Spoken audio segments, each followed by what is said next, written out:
President Trump in the 51st state. But there's a lot more to it than that. But let me go ahead and make sure I plug in my final charger for my third device, and we'll queue up TikTok momentarily. Okay, so we got all devices are online, horizontal, horizontal, vertical, and TikTok. Okay, and we are going live in 3, 2, 1. What up, folks? Once again, it is indeed your boy Tim, the handsome liberal.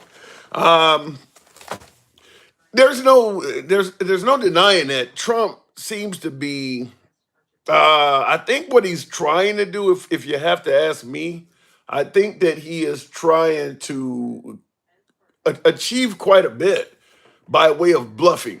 I think that he is literally trying to bluff his way to glory, whether it's the tariffs, whether it's threatening, um, he's talking to Greenland certain with. I mean, now keep in mind his threats were quite successful with both NATO. This is for his first term.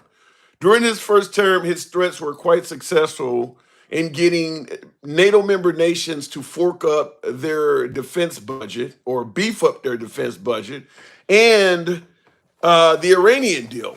He got us out of the Iranian deal with essentially no loss to America. So his brash way of handling things, almost bully style, has been successful. And I want to run this by you because I think he might be on the cusp of being very, very successful again. Whereas already both Canada and Mexico are beefing up their border security. Is it because Trump threatened tariffs? Yes, no, depending on how you're looking at it. But they weren't doing it during Biden. They didn't do this stuff during Biden. So even before Trump gets in the White House, he does appear to be moving and shaking a lot of shit, and people are taking note of that. The countries he's talking about are making changes. Now, also, what I want to talk about is, and we'll go into the actual topics. President Trump had, I believe, is Trudeau from. Oops, didn't want to hit that. Justin Trudeau, the Prime Minister of Canada, was apparently at Mar-a-Lago today.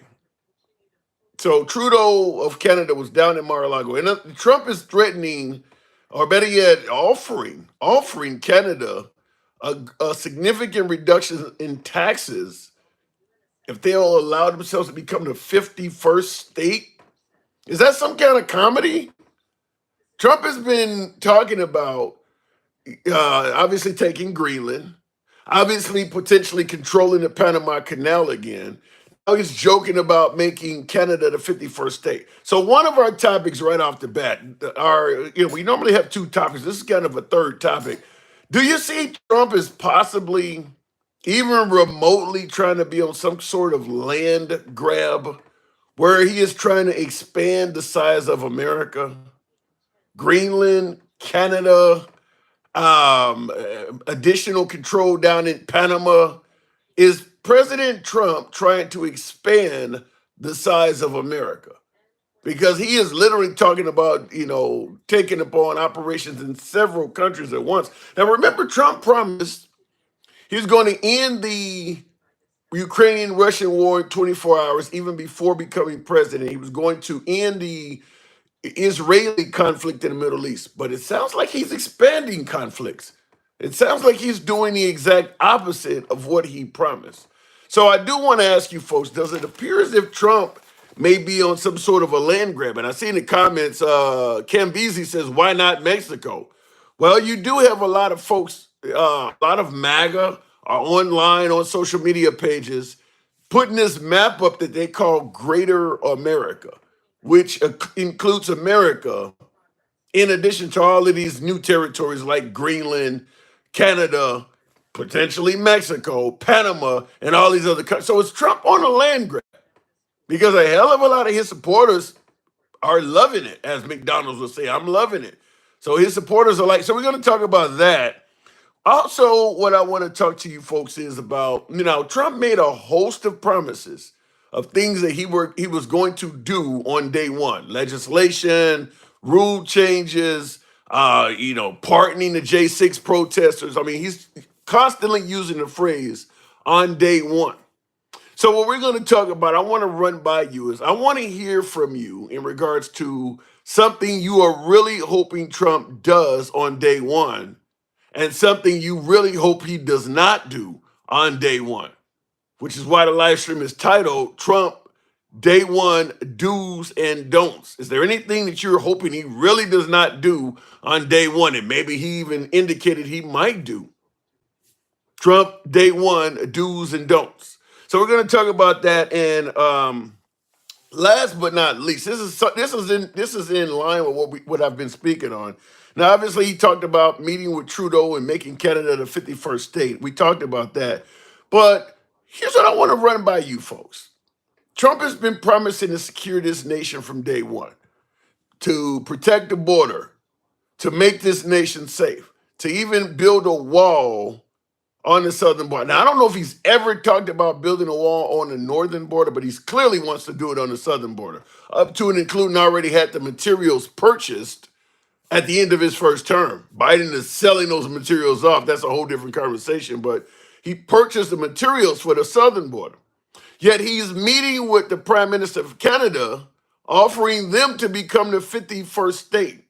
I want to ask, does it appear as if Trump is viewing the southern border negatively and more favorable to the northern border? I called it Northern Pride in one of my videos. I did a video on it. I'm trying to figure out how you're going to build a wall on the southern border. You don't sound favorable to any of the countries south of the border at all, but you're talking about potentially making Canada the 51st state. Am I hearing some sort of pseudo border patrol or border protection discrimination where you're favorable to one and not the other? Favorable to Canada, favorable to the northern border, but really concerned about the southern border. So I do want to run that all by you folks. As always, you know how the program is ran. We do not block, ban, or censor anyone for their commentary. You can be critical of anyone in the comment section up to and including the host. We are MAGA friendly. We've been that way since day one. Always has been, always will be MAGA friendly. In fact, MAGA are always my preferred guests. I don't get as many of them on nowadays, but MAGA has always been a preferred guest, so understand that. We don't block, ban, or censor. We go left of Bernie Sanders to I'm having dinner with Q. Everybody gets to speak. That's how free speech works. So looking straight in the comments, asking you folks, do you see where Trump may be on a land grab? All of these countries. I mean, not only did we talk about Greenland, Mexico, Canada, taking control of the Panama Canal, he's also stated that for countries that will not accept their illegal immigrants back, they're going to create a dumping ground.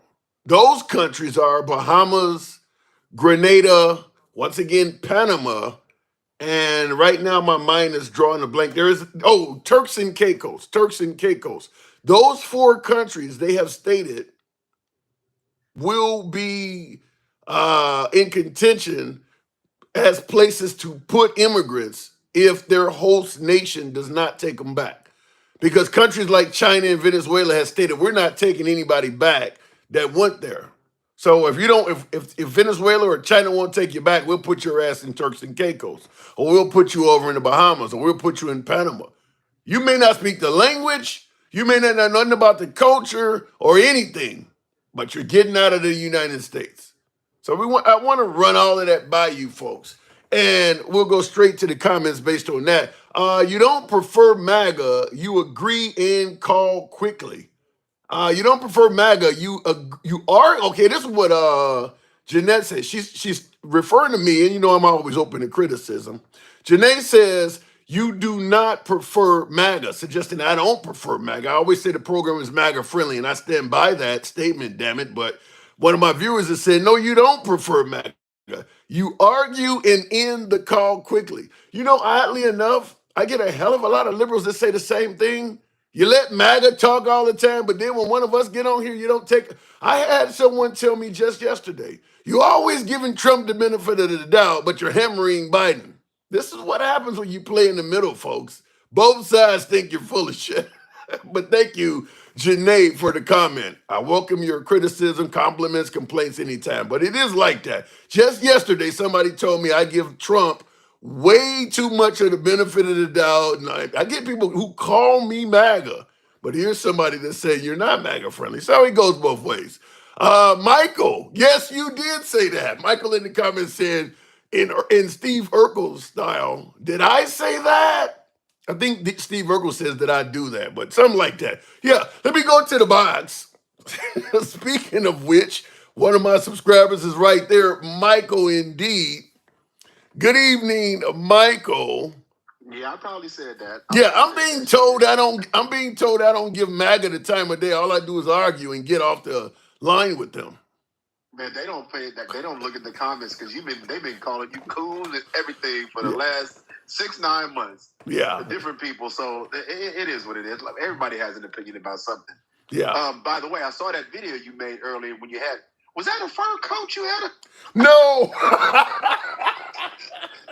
No, Santa Claus, as they always say, Santa gave me a Sherpa robe.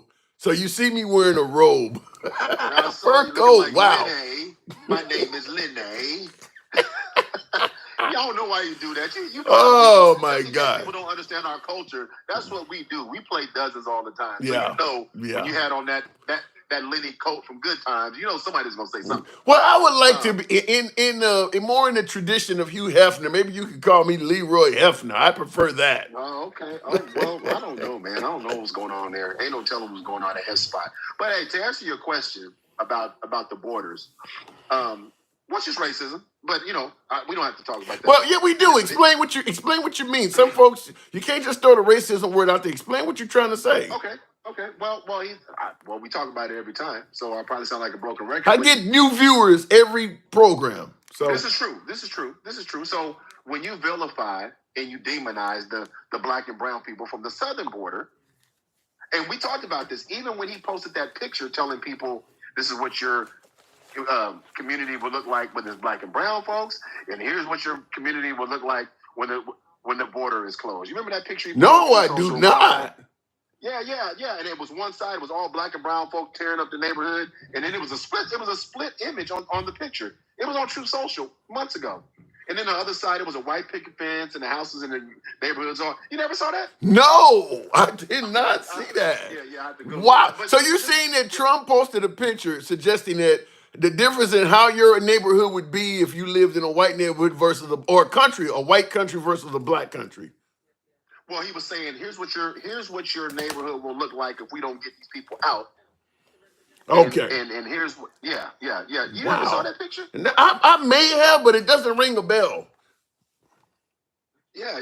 I'm about to look it up, but I'm dying to see it. Around here, but keep and going. I'll send it to you. All right, keep going. But anyway, I mean, and so when you talk about the northern border, it is that's what he does when he talks about immigrants. He doesn't talk about people from other countries. He doesn't. Arsha Fine saw it. He doesn't talk about other people from other countries. He just talks about black and brown countries and black and brown immigrants. Period. He doesn't talk about overstayed visas. He doesn't talk about those things. He doesn't. That's why they're fighting right now. See, did you talk about that before I got on? What do you mean? About Vivek and Elon? No, we haven't talked about that, but yes, I understand what you're talking about. Vivek and Elon Musk want to let immigrants in to take certain jobs, and a lot of MAGA is not having it. Right. Well, why would they? Why would they when their message has been the opposite? Yeah. This has been my point the entire time, Tim. Yeah. You can't be mad at people, whether I agree with your racism or not. That's one thing, because whether I can change that's not even when they expect certain things from him based on his rhetoric, period. Whether it's good, bad, or indifferent, they expect. You said you're going to deport all these people. You can't possibly be talking about immigrants coming into the country. You can't possibly be having that conversation.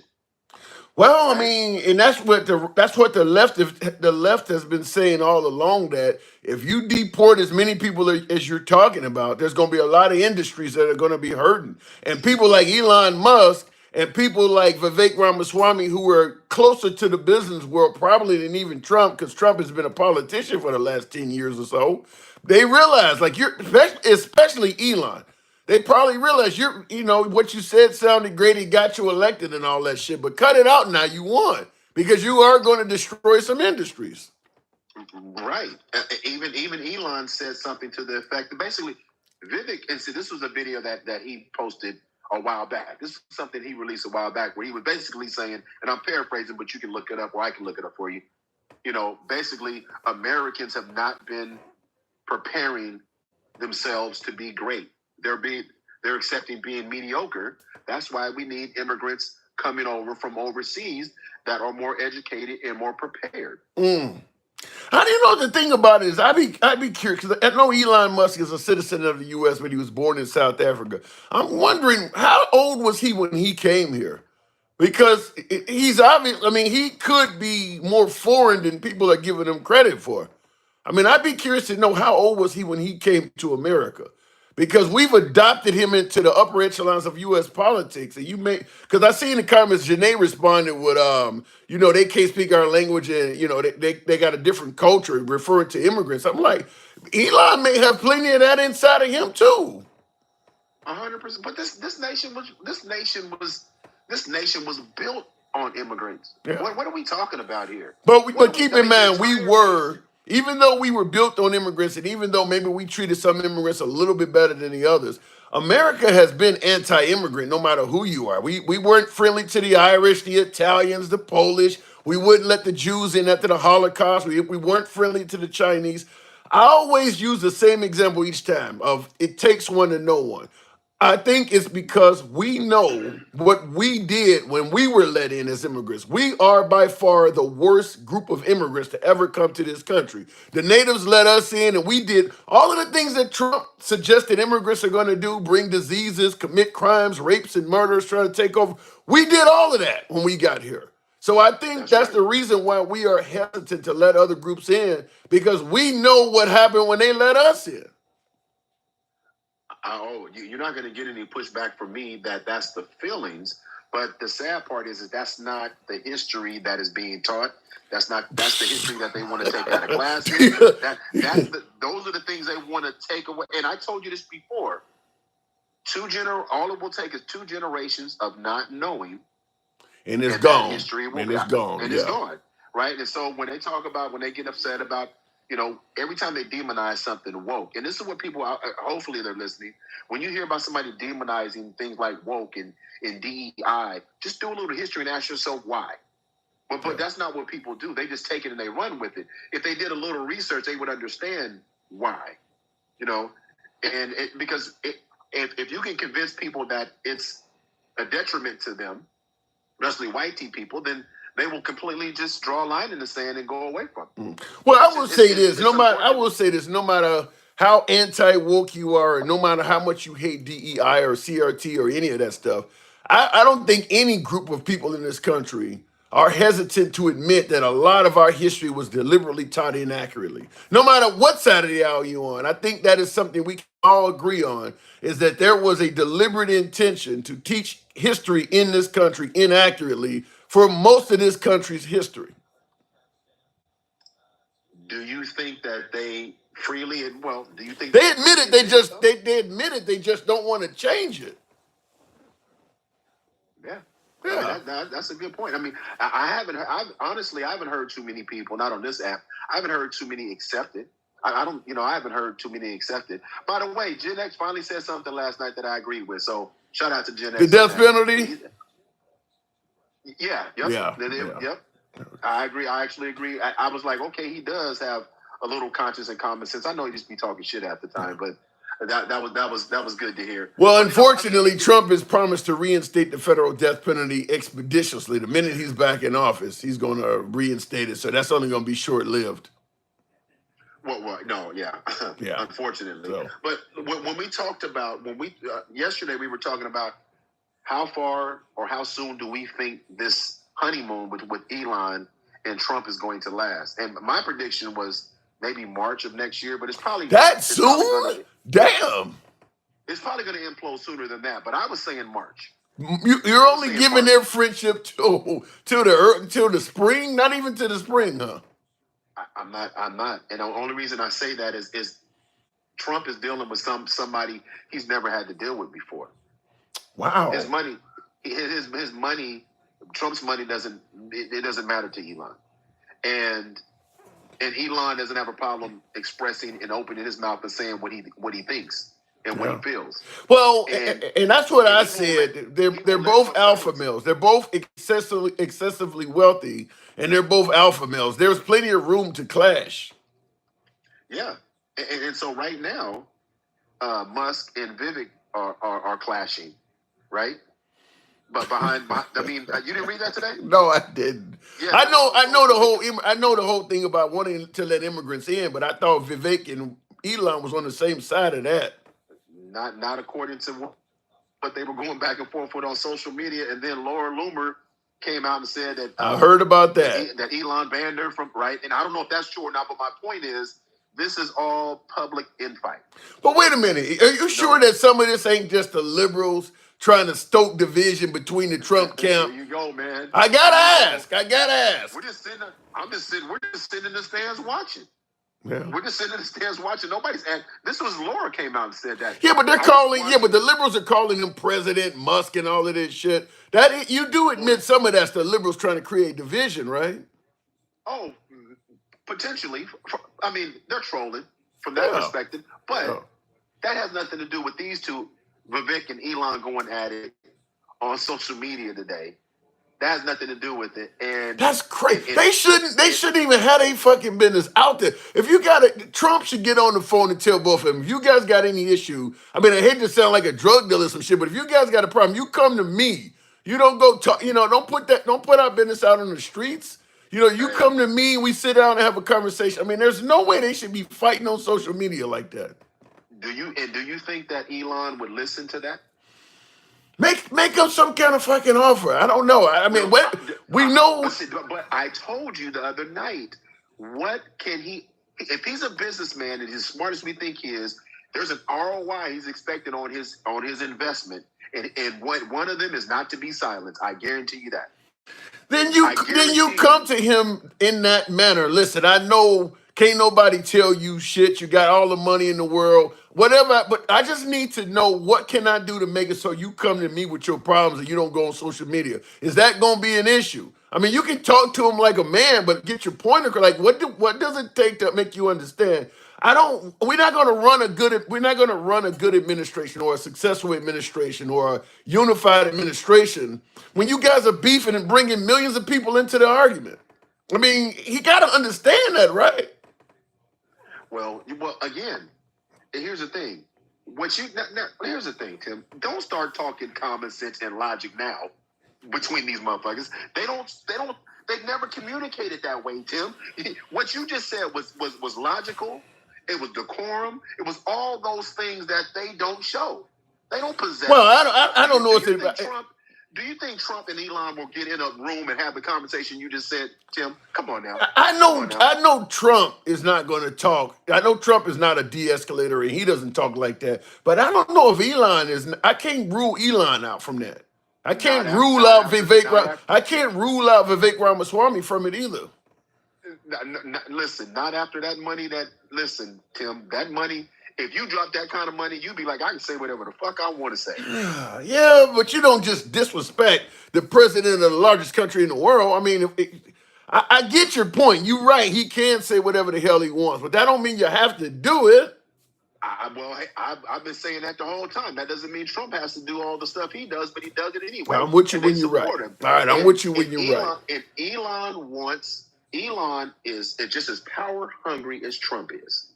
Don't think he's not. Shit, how much more power can a guy like Elon Musk get? You got all the money in the fucking world. How much more power do you need?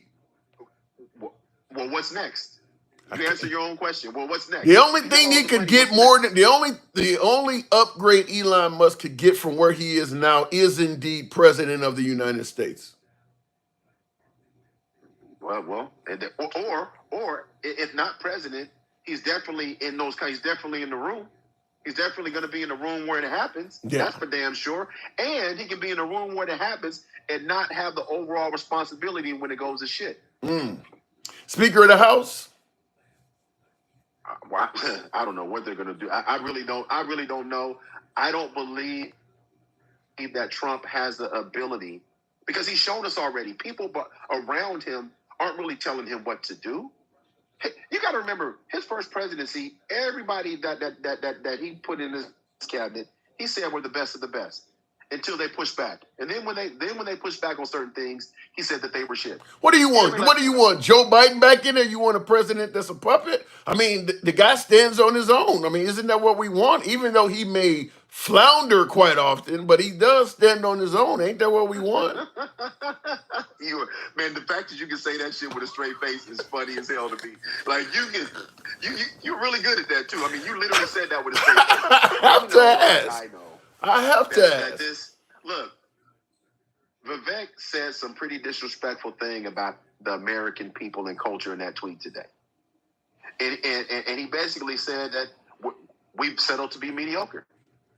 And that's what people need to. That's why I asked, at what age? And saw somebody in the comments put that Elon migrated to Canada at 18. That's why I asked about Elon, because when one of my viewers on YouTube said that, you know, these immigrants don't speak our language and they're not part of our culture, people need to understand that just because Elon Musk speaks English, he may also have a lot of adverse culture in him, such as what you're talking about now, making such an insult that Americans ain't prepared for this and that and making us sound like we're not very intelligent. That's not something that a traditional American politician would do. 100%. Listen, it's one of those things where people need to pay attention to what's going on. This infighting, this is what it tells me, and then I'll land my plane here and you can move on. This is what the infighting tells me, and now I want to hold off and see if this theory is correct. When they're doing that much public, fighting, I know where you're going with that. I know exactly where you're going with that. Yeah, that's lack of respect and arrogance. Because think about his last administration. There weren't people that were coming out speaking publicly. No. He's escalated this shit. Not like this. They're not even in his cabinet. They're quote unquote advisors in this DOG, and they're already having fight. And Laura Loomer is coming out saying something about it. I saw that. Yeah, that's crazy. Before it even gets started. Wow. All right, I got to move it on, but it sounds like there'll be plenty of content to discuss. I tell you that much. It's already getting hot, and he ain't even on the stove yet. Yeah, it is. And next time you come up, put on your smoking jacket, man. Don't just take it off for the live. That's a robe. That is a fucking robe. Okay. I gotta go. All right, man. Appreciate it, Mike, as always. Pleasure. All right, man. All right, thank you. All right, moving on with the program. And like I said, I do think that because Elon Musk, he's a very cultured guy. I mean, he's lived in other countries, and I mean, he's from another country. And I do believe that could end up changing who the man is. I'll tell you, just from my own personal standpoint, after spending a half a decade, 5 or 6 years in Australia, it changed my whole view on things. A lot of just the way we live, the things we're taught, the way we operate, some of it is good, some of it you realize is just totally based on a lie. Because most Americans don't really travel internationally. There's a whole lot of full-grown adults in this country that don't even have a passport. So once you get outside of the country and start, getting around, you do start realizing, it ain't as bad, or this country ain't doing this. They ain't doing this the way we've been told. And Elon Musk will certainly have a lot of that in him. And who knows where it may go down the line if he's allowed to continue to operate. We'll see, though. And I see in the comments, Dencal says the richest man in the world would not listen to Trump. Ooh, I don't know. I don't know. We'll see. But if him and Trump have a falling out, I think the liberals would be glad to take Elon. If Elon Musk all of a sudden became a trillionaire scorn, I think the liberals would welcome him in with open arms. Just to help get back at Trump.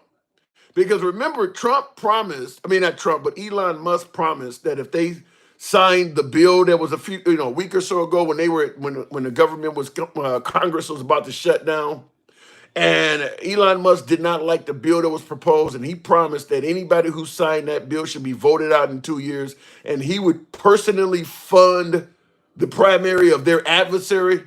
So in other words, everybody that signed this bill that I don't like, I'm a personally fund the guy running against you. That's a lot of money to throw around. So he can really buy his way into a lot of shit. I don't know. Trump may have released the Kraken on himself. So going back to the comments, Elon will make it to the midterms. But will he make it as MAGA, or will he become a liberal by the time the midterms come around? Babu, he says, what does it say? Trump admires Elon. He realizes a genius in his brain power. I don't know necessarily about that. There's a lot of geniuses that Trump has. I mean, he wasn't a big fan of. He obviously don't like George Soros, and that guy's incredibly wealthy. He obviously was at. He didn't favor Bill Gates. He wasn't favorable to Mark Zuckerberg until just recently. By the way, he was not even favorable to Elon Musk a few years ago. Everybody thought Elon Musk, because of the electric cars, was a liberal. Remember that? So he wasn't even favorable to Elon Musk not long ago. Elon Musk literally bought his way into the Trump campaign, started throwing money around, and hearts and minds change overnight when you do that. Let me go back to the box, and I'm asking that question. Do you think that Trump, with the discussion of Greenland, perhaps the taking of the Panama Canal, or thinking of, or talking, or threatening the taking of the Panama Canal, talking about the need to acquire Greenland, and making Canada a 51st state, and then talking about possible military intervention into Mexico against the car. Do you see Trump? Do you see where Trump might be on a land grab? That's what I want to ask you folks. Is it possible that he might actually be on some sort of land grab, getting us into adverse conflicts with so many countries, all within basically before he's even became president? He got everybody on their toes already. Keep it fucking real. I think that's what the name is here. We'll go straight to that. Good evening. Keeping it real, or keep it fucking real is what I'm reading now. Good evening. What's going on? Not much at all. Not much. So what do you think? This guy's talking about adverse action to so many countries at once. Is that good for America? Does that sound like something favorable? Maybe to expand the American empire, as so many in MAGA are saying? I mean, the economy of, strategically and economically, it makes sense for security. If it were to happen, I don't think it ever will, but it's definitely, a lot of Canadians are in favor of it. Really? It makes strategic sense. Yeah, I was reading a poll, like 40% of Canadians agree with it. Why would they want to do that? Well, because of the Constitution. Remember, the Constitution is there's nothing like our Constitution anywhere in the world. You're going to lose universal health care. Now, I think that would be tied into it. I think that's eventually going to get tied into it down the line. Once, I think there's going to be unified health care, and I think that the Dodge is going to be the key to that. I don't get it though. You're gonna okay. We can say universal health care may or may not be tied into it, but I assume they got a lot of other social programs that we don't have, because we don't have many of them in this country. I think once. I don't think. Personally, I want to hit on a couple of times. I don't think it's a problem between Trump and Elon Musk. I don't think there ever will be, because Trump does one thing, Elon Musk specializes in something else.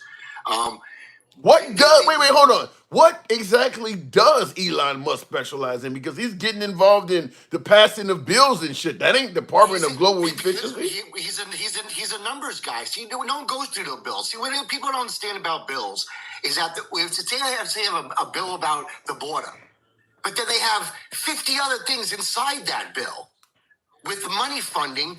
But how the hell do you expect to ever get a bill passed if it's what do you want, a straight bill that only has that's how it should, bro. That's how it should be. But that'll never. It would be cheaper. And it would be more transparent. All of that may be true, but it would never go any damn way. Hold on, hang on. Hang on. Listen, let's have a conversation. Let me tell you this. If you and I, if you want to pass a straight bill, if you're the president and let's say you're proposing something that's really good for America, why the hell would somebody on the left want to agree to your bill so you can brag about what you did for the country and constantly get reelected and say my side ain't doing shit? I need something in. Hold on, hang on. I need something in that bill for me to sign it because I know you're gonna be bragging on that and taking credit. Isn't that the reason why Trump did not want Biden border bill to pass? Because he knew that would hurt his chances. Ain't nobody gonna just agree to a bill, even if it's a great bill. I'm not gonna agree to your bill when you're gonna brag about that come re-election and I get nothing out of that. Why would I do that? Well, he's going to understand it because there's more than just what's in that bill. In a bill, there's other major topics and other subjects and other like what you just said. Take all that out. Listen, let me finish. Inside that bill, there are other bills and funding for programs and things that have nothing to do with the initial bill is for, and that's what the problem is. No, that's not the problem. Let me explain. Like the funding, with the funding for the debt ceiling. Okay, in that bill, the Congress gave themselves automatically 40% raise. That has nothing to do with the debt ceiling. Giving money to another country has nothing to do with that bill. Why is it in there? Why are all these other things that have nothing to do with the bill in hand inside the bill? And that's why they don't pass, because there's other secret. That's why these bills are 1,500 pages long. And as I just Make it simple. Make it simple. Deal with the thing. Not gonna happen. Don't add giving money to gay frogs in Africa inside of a bill that has nothing it's not to do with gonna happen. Okay, let me explain. Hold on, you covering too much territory. Let me get in here somewhere. The reason why I'm telling you that's not gonna work is if you're passing a bill that you like, okay, Trump promised to secure the border, or whatever the case may be.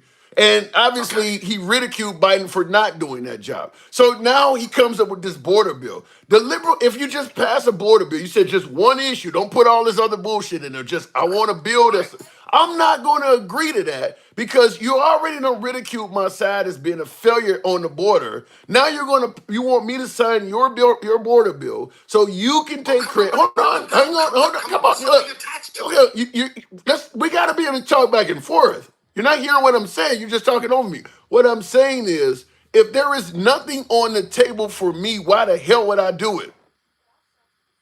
Because you can add to the bill on topic and add something that makes sense to that bill that has something to do with that, not something that has absolutely nothing to do with it. Give me something that makes sense for the liberals on top of Trump's border bill. Give me an idea. Give me some examples.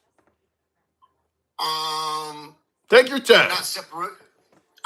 That's a hard one because exactly. That's my point. That's my point. Right. So on a border bill, and then saying, okay, inside the border bill, we want to support 20 Chinese students for 5 years. 20? Those are things that are inside these bills. 20? That's it? That's all the liberals. You get to secure the whole border and brag about that. I'm giving you an example of what, like, things that have nothing to do with the bill at hand are inside of a bill. Okay. And they wanted to pass it, but it has nothing to do with the bill in hand. Nothing to do with the topic at hand. It has nothing to do with it. And that has been going on since the beginning of time. On topic.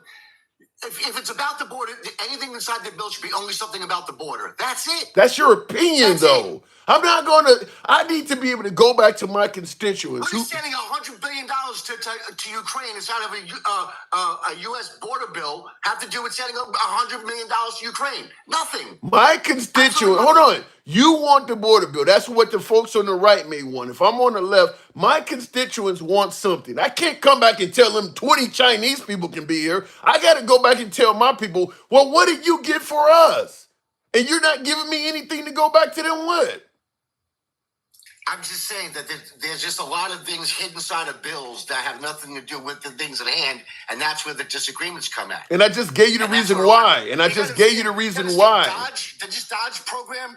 One thing, this is like the biggest. This is like a united cabinet, and people aren't perfect, but they are finding so much wasted money on programs that they've been robbing from us, the taxpayers, for years. I'm just telling you, every single politician, hold on. Unified healthcare. Every single politician has a group of constituents that want something. If I go up there and sign a border bill, let's say, for instance, Trump wants to pass a border bill that says, or not a border bill, but he wants to pass a bill that says, transgender can't play for the other team. I'm going to keep men out of girls' sports.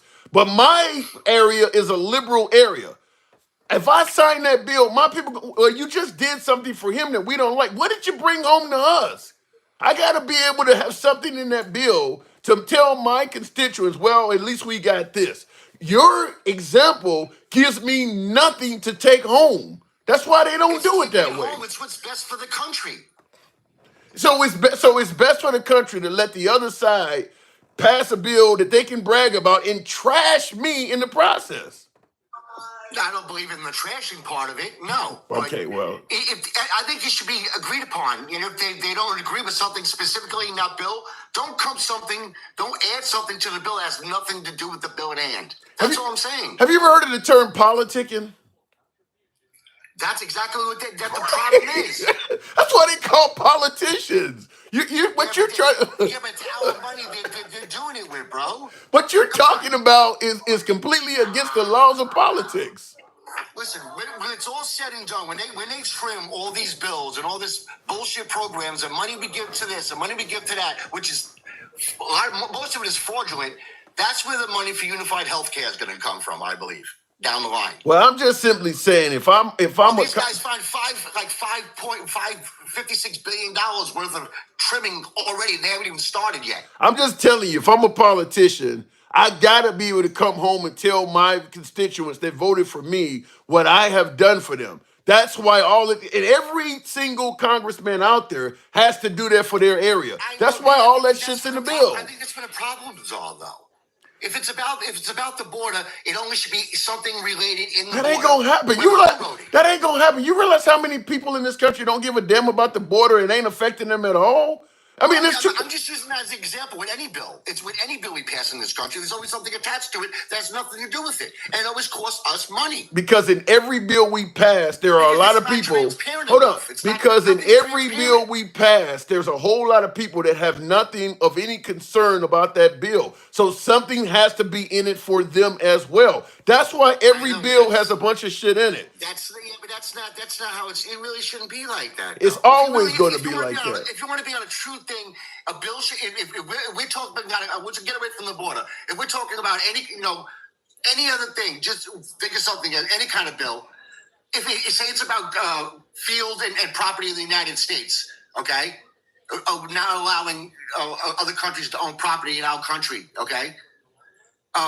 The inside of a bill, use that example, then having something about sending money over to Ukraine or to Africa or Egypt has nothing to do with that bill at hand. Well, So why is it in there? Because somebody may tell you that unless you put money for the Ukraine, that's the only way I'm gonna sign this shit. What do you do? Yeah, but that's terrible, bro. That's bad, bro. That's what they have the ability to do. People understand that's on our dime. Everything that's on our dime. It's taking money out of our pockets. That's why we have to listen. We have to kill ourselves to make a living in this country. I think what you're asking for. Harder. I think what you're asking for is like a pipe dream. You got 350 million people, 500 plus members of Congress, 100 senators. They not all gonna come together and sign on one thing. It's a form of corruption. Why can't we just go back to Why can't it just be fair and equal for everybody? That's just a form of corruption. Because there are too many people. Let's keep it real. That's not gonna happen. It's too many people from too many cultures and have too many interests in this country to have a bill about one issue. That's not gonna happen. That'll never happen. It should. That's how it should be, and then we would probably have less problems. Well, shit. You know how many things I could come up with that should happen. I should win the lottery tomorrow. I mean, that ain't gonna happen, though. I think what you're wishing for is a miracle. That's not gonna happen. Well, that's it. It could happen, but that means the power to be don't want it to happen. If I'm a politician and I want to get, hold on. If I'm a politician and I want to get, hang on. If I'm a politician and I want to get reelected, and I know signing your bill, which might be great for America, is something you're going to use the campaign off of and trash me with, and I'm gonna want something in that bill for me. It's got to be big, and it may have nothing to do with the issue at hand. If you can't work with that, I'm not gonna sign your damn bill. It's as simple as that. Can't they say, well, listen, I'll sign this bill, but I have a bill that I want you to sign. Make it a totally separate bill. Why can't they compromise and do it that way? Oh, if you put in writing, you gonna do it. If I know for a fact, I'm telling you, there would be a lot less problems, a lot less money spending, and it'd be a lot more transparent. And they would never leave Washington. And keep it simple, stupid. And that's how it should be. If we did things, they make it complicated so that we don't know. I think if we did things your way, the Congress would never leave Washington. They would be signing bills indefinitely. If you broke everything you're talking about up into each individual bill, it would cut a lot of bullshit spending out. That's what it would do. That's the truth of the matter. It would cut a lot of this bullshit spending out. Okay. Immediately. I gotta say, we'll agree to disagree on this. I don't think you'll ever get what you're hoping for. I don't even think if the whole country was MAGA, you would get what you want, because there's differences of opinion among MAGA. There's too many people in the country to get what you're asking for. It's just what's right for we the people. We the people believe in different things. Nothing to do with MAGA. It's just we the people. It's keeping it real with we the people. 300 and you know what I'm saying? 350 million people all agreeing to the same thing. Designed for us to have to kill ourselves in order to live. All right. Well, I gotta say, this way. Just think about this. Elon Musk can afford to give every man, child, everybody in this country $1 billion and still be worth over $200 billion. That ain't true. That ain't even close. He ain't that fucking rich. He can't do that. Yeah, no. He's worth $199 billion. There's 350 million people in it. What calculator are you using? Listen, if he gave everyone $1 billion, it's 8 billion people on this planet. He can't do that. He ain't that rich. He ain't even close to that rich. You know what? Okay. He's worth $199 billion, bro. All right. I don't know where you're getting this. You need to understand. Google it. Google his net worth.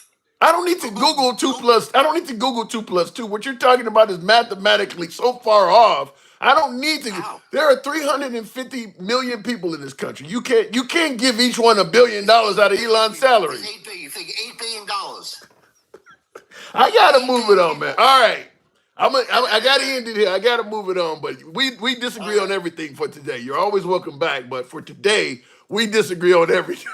I was just saying it's a food for thought. That's how much a guy's worth. He can afford to give everybody $1 billion and still be a billionaire. All right, I want you to pull out a calculator once we get off of here, and you see if that. I'm not saying liquid, I'm just saying net worth. That's insane. It ain't even close. All right, I got to move it on, man. It's just something to think about. All right, I'm thinking. Real. Okay, appreciate it. I got to go.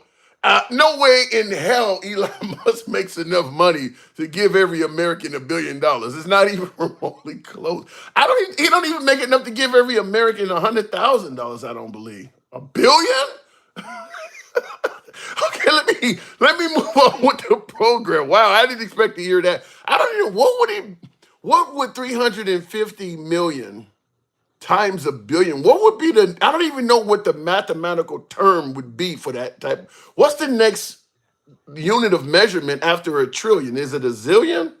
What else comes? It's gonna be way the fuck up there.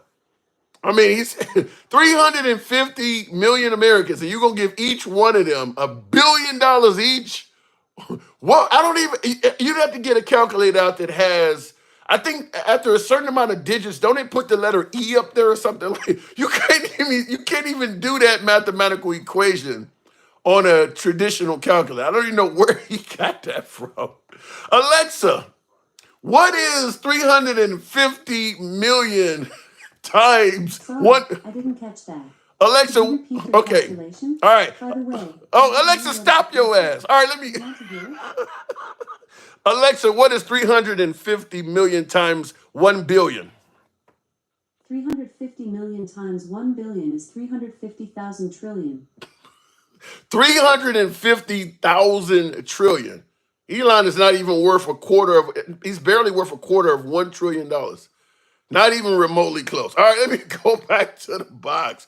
Wow. I don't even know, like, what does that number even look like? You don't even. I don't think you would even write that out. You'd probably put little exponents and shit just to make that look right. Then, Cal, I'm assuming you enjoyed the last conversation. Good evening. Yeah, I just did a little quick math. He could afford to give everybody in the United States $1,142. Yeah. And that's if he had which has last been estimated around 400 to 450 billion. He would be able to give everybody about $1,000. So that dude is just he said a billion. He said he's a MAGA math. I mean, I don't think anybody thought his math was making sense. I mean, Elon got a lot of money, but he ain't got that much fucking money. Right. Yeah, and I mean, I don't know. Look, that was one of your, your beloved MAGA, and he's on here talking about all bills should just be one issue bills, and everybody should just vote on that one bill, and they should take other people's words that they're going to vote on another bill that they want. Right. Nothing would ever get done in Washington. But I will say, in his defense, I understand why he wants that. A lot of Americans want that.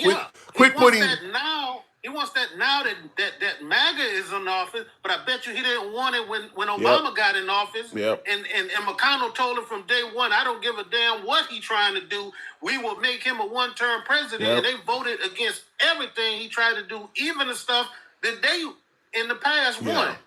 So I bet you he didn't have a problem with them doing that.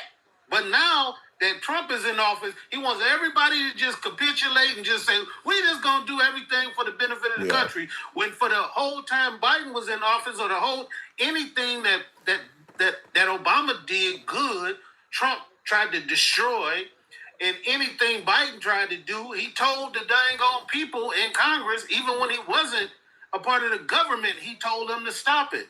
Yeah, I mean, it's just as simple as that. Like I tried to give him the easiest examples possible, which is, if you sign a bill that the other side wants, what do you bring home to your constituents? And it wasn't resonating. I mean, he just still wasn't hearing it. It's literally politics, and it's literally the way our country was designed to have checks and balances. And you got to understand that every senator that goes in there to vote, he's got to think about his state when he's doing that. He's not just doing it for the benefit just of the country. He's literally doing it because the people in his state voted him in.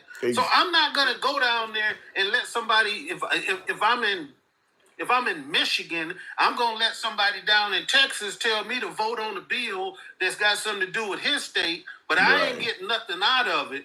Yes, I expect my senator to have my back and say, okay, well, let's get some of this, this kindergarten, get these kids fed in school. We don't care if they don't want to do it down in Texas, but we're going to put this, all bills have what do they call it? Pork. In it. Pork. All of them have pork in it. You're not going to find, there's very seldom that you're going to find a standalone bill, which they did. Only way you're going to get a standalone bill is like we about to go to war. Wherever, when like Roosevelt said, a sudden and deliberate attack, on December 7, 1941. You don't need to add nothing to that. Everybody realized, thousands of Americans died at Pearl Harbor, like 2,000 people. We need to do something. You can get a standalone bill after that.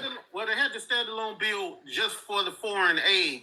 Remember when they went through back and forth about the foreign aid, trying to get it with the border stuff, and they ended up separating all of the foreign aid out, which is the part the Republicans said they didn't want, and then they all passed it.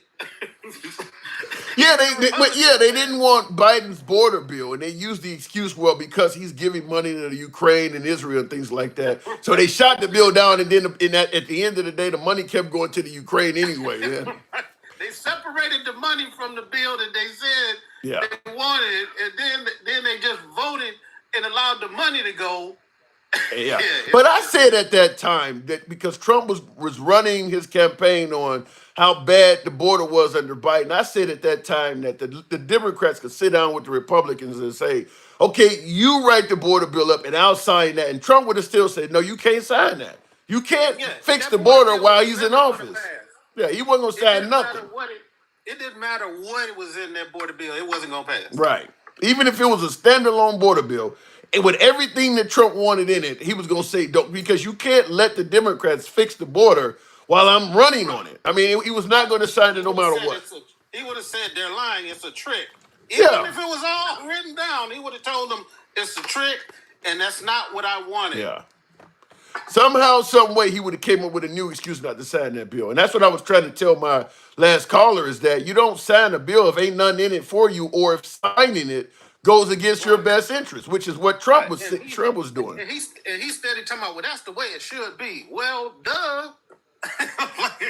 Now, somebody in the comments is asking me, what is my thoughts on Elon Musk wearing a satanic armored suit? What the hell is that? Have you seen anything like that?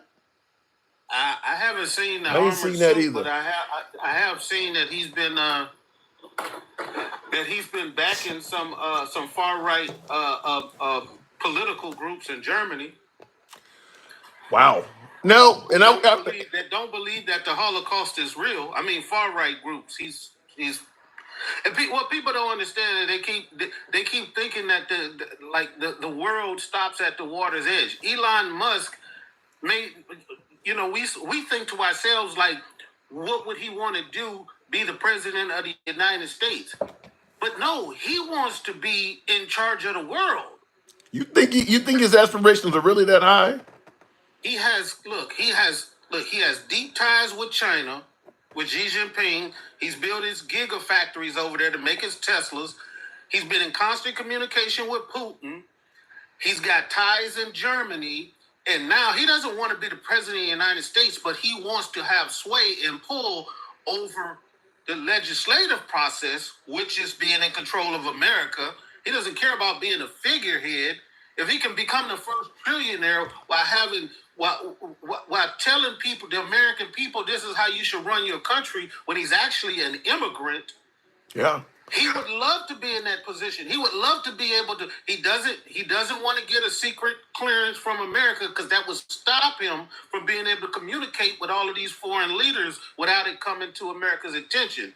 So he doesn't want a secret code. That's kind of frightening. I mean, because you do raise a point, and I mentioned that earlier, is that people need to realize he was not born here. He spent most of his We talked about Obama, being in Kenya. This guy literally was born somewhere else. This guy literally. I mean, he spent years. He spent his whole childhood living elsewhere. I mean, he spent years in other places. Not just elsewhere. He his earlier parts of his life, he grew up in South Africa under apartheid. Well, that could be that whole right-wing stuff you're talking about, that far right. Hey, look, people don't want to see it. They want to see it because he acted like he agreed with Trump and he's on Trump's side. No, he's got his own agenda. If he's able to wiggle his way in with what we think is a lot of money, which it is, $400 million. He's buying his way into the United States. The United States is a capitalist, money-grubbing country, left and right.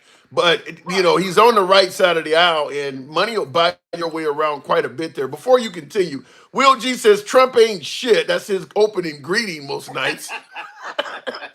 I'm getting used to it. I wake up in the middle of the night, Trump ain't shit, Will G. Anyway, he says Trump ain't shit. It's all about rules for thee and not for me with him and his goons. Do you see that in Trump?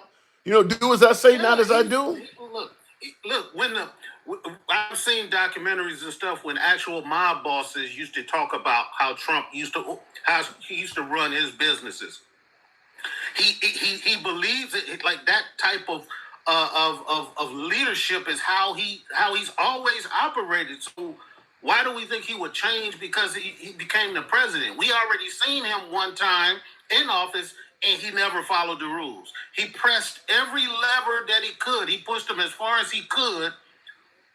Where sometimes I believe he stepped over the line, but of course our American justice system says, well, we can't really say he did something wrong, even if we heard him on tape saying he did something wrong. Well, we got to have it adjudicated in court, so we got to honor that justice system, even if he doesn't. Then I'm going to ask you the same thing. I think I may have asked you or another caller yesterday. If Trump is as bad as you're saying, did Biden suck just that much to get Trump back in there? I mean, if he's as bad as you're saying, how the hell did he get reelected? Did Biden really suck just that much?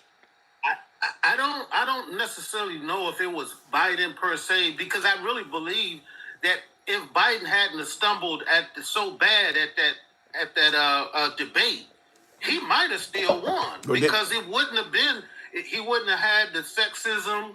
He wouldn't have had any type of racism. He would have just been able to go on as an older white guy, And they was all. You already know how many people voted against Trump and not for Biden the first time. Yeah. Hell, it was the same way this time. We think of it as just big landslide, but if you really look at the numbers, like it wasn't that big of a loss. Let me ask it to you this way. Let's say Biden never intended to run for a second term and announced that. And let's say we did end up with Kamala Harris. Do you think Kamala Harris could have beat Trump if she had a full scope of time to run like a traditional candidate as opposed to 107 days? I believe she would have had a lot better shot if he would have started from the time he became the president and did like he said. He said he was going to be a transition president. If he would have allowed her to start then. Right. And I don't know, DeCal. I don't know. You know, the thing I think that one of the issues I think that really hurts Kamala Harris is she doesn't come across as authentic. Even if you disagree with everything Trump says or everything Bernie Sanders says or everything AOC says, you know how they stand on topics and they don't. I mean, which for her to get up there and say she wouldn't do nothing different than Biden, I mean, stuff like that. I think that she just didn't come across as authentic. Look, I understand, and there's always this part about the cult of personality, like how people talk. Now, if people understand her whole career, which was in being a prosecutor, an attorney general, the way she speaks is legalese. It's you speak. You don't want to say nothing that's going to get you in trouble, and you also want to stay loyal to the people that you work for. So she wasn't going to get up there and just be like, "Yeah, I would have did a whole." But wait a minute. But wasn't Obama a lawyer first? He was wasn't he a constitutional attorney or something like that, or a constitutional law professor? He could have done that. He didn't spend his life in the courtroom. Okay, yeah. He didn't spend his life talking to judges, and you have to be very careful if you listen to her when she talks. That's what she does. She says stuff that's not going to get her like legally in trouble, but might not be, Yeah, you're probably right, and there is nothing less authentic than a damn lawyer. You know, lawyers are working for simply for their pocketbook and their client. Lawyers are not authentic at all. I remember the lawyer for Luigi Mangione, the one that took out the healthcare CEO. The first thing he said on TV is, "I haven't seen anything to suggest he did it." What the fuck? I mean, we've seen charismatic lawyers before, but that we've seen them say that in their bubble of what they're doing. Like we've seen, O.J. Simpson's whole legal team got pushed to the side for Johnny Cochran. The people that had did all of the work and got them to this point, and they said, "Johnny, we need you to close the deal." And all of those other lawyers was pissed. Shapiro and Kardashian, all of them that had did all the legwork, but Cochran got up there and did his thizzle. You know what I'm saying? He did his thing, and he went down in history. And he went down in history for the main quote from that. So yeah, I guess he like a Benjamin Franklin of the law. I mean, or Steve Jobs, all the inventions you get credit for it. So that does happen. Real quick, Will G says that's why I think the border bill rather. He said that's why I think the border is not that important because you are willing to tank. You're willing to tank legislation for your benefit. In other words, it's not that.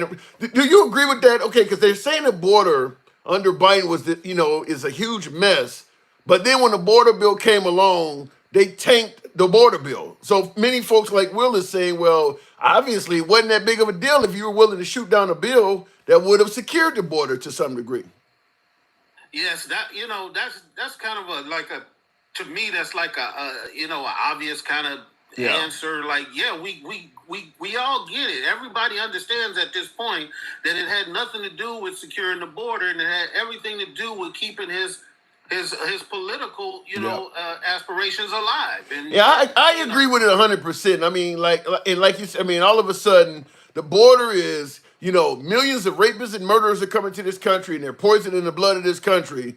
But then the minute you got a chance to secure the, well, but I don't want to send money to the Ukraine.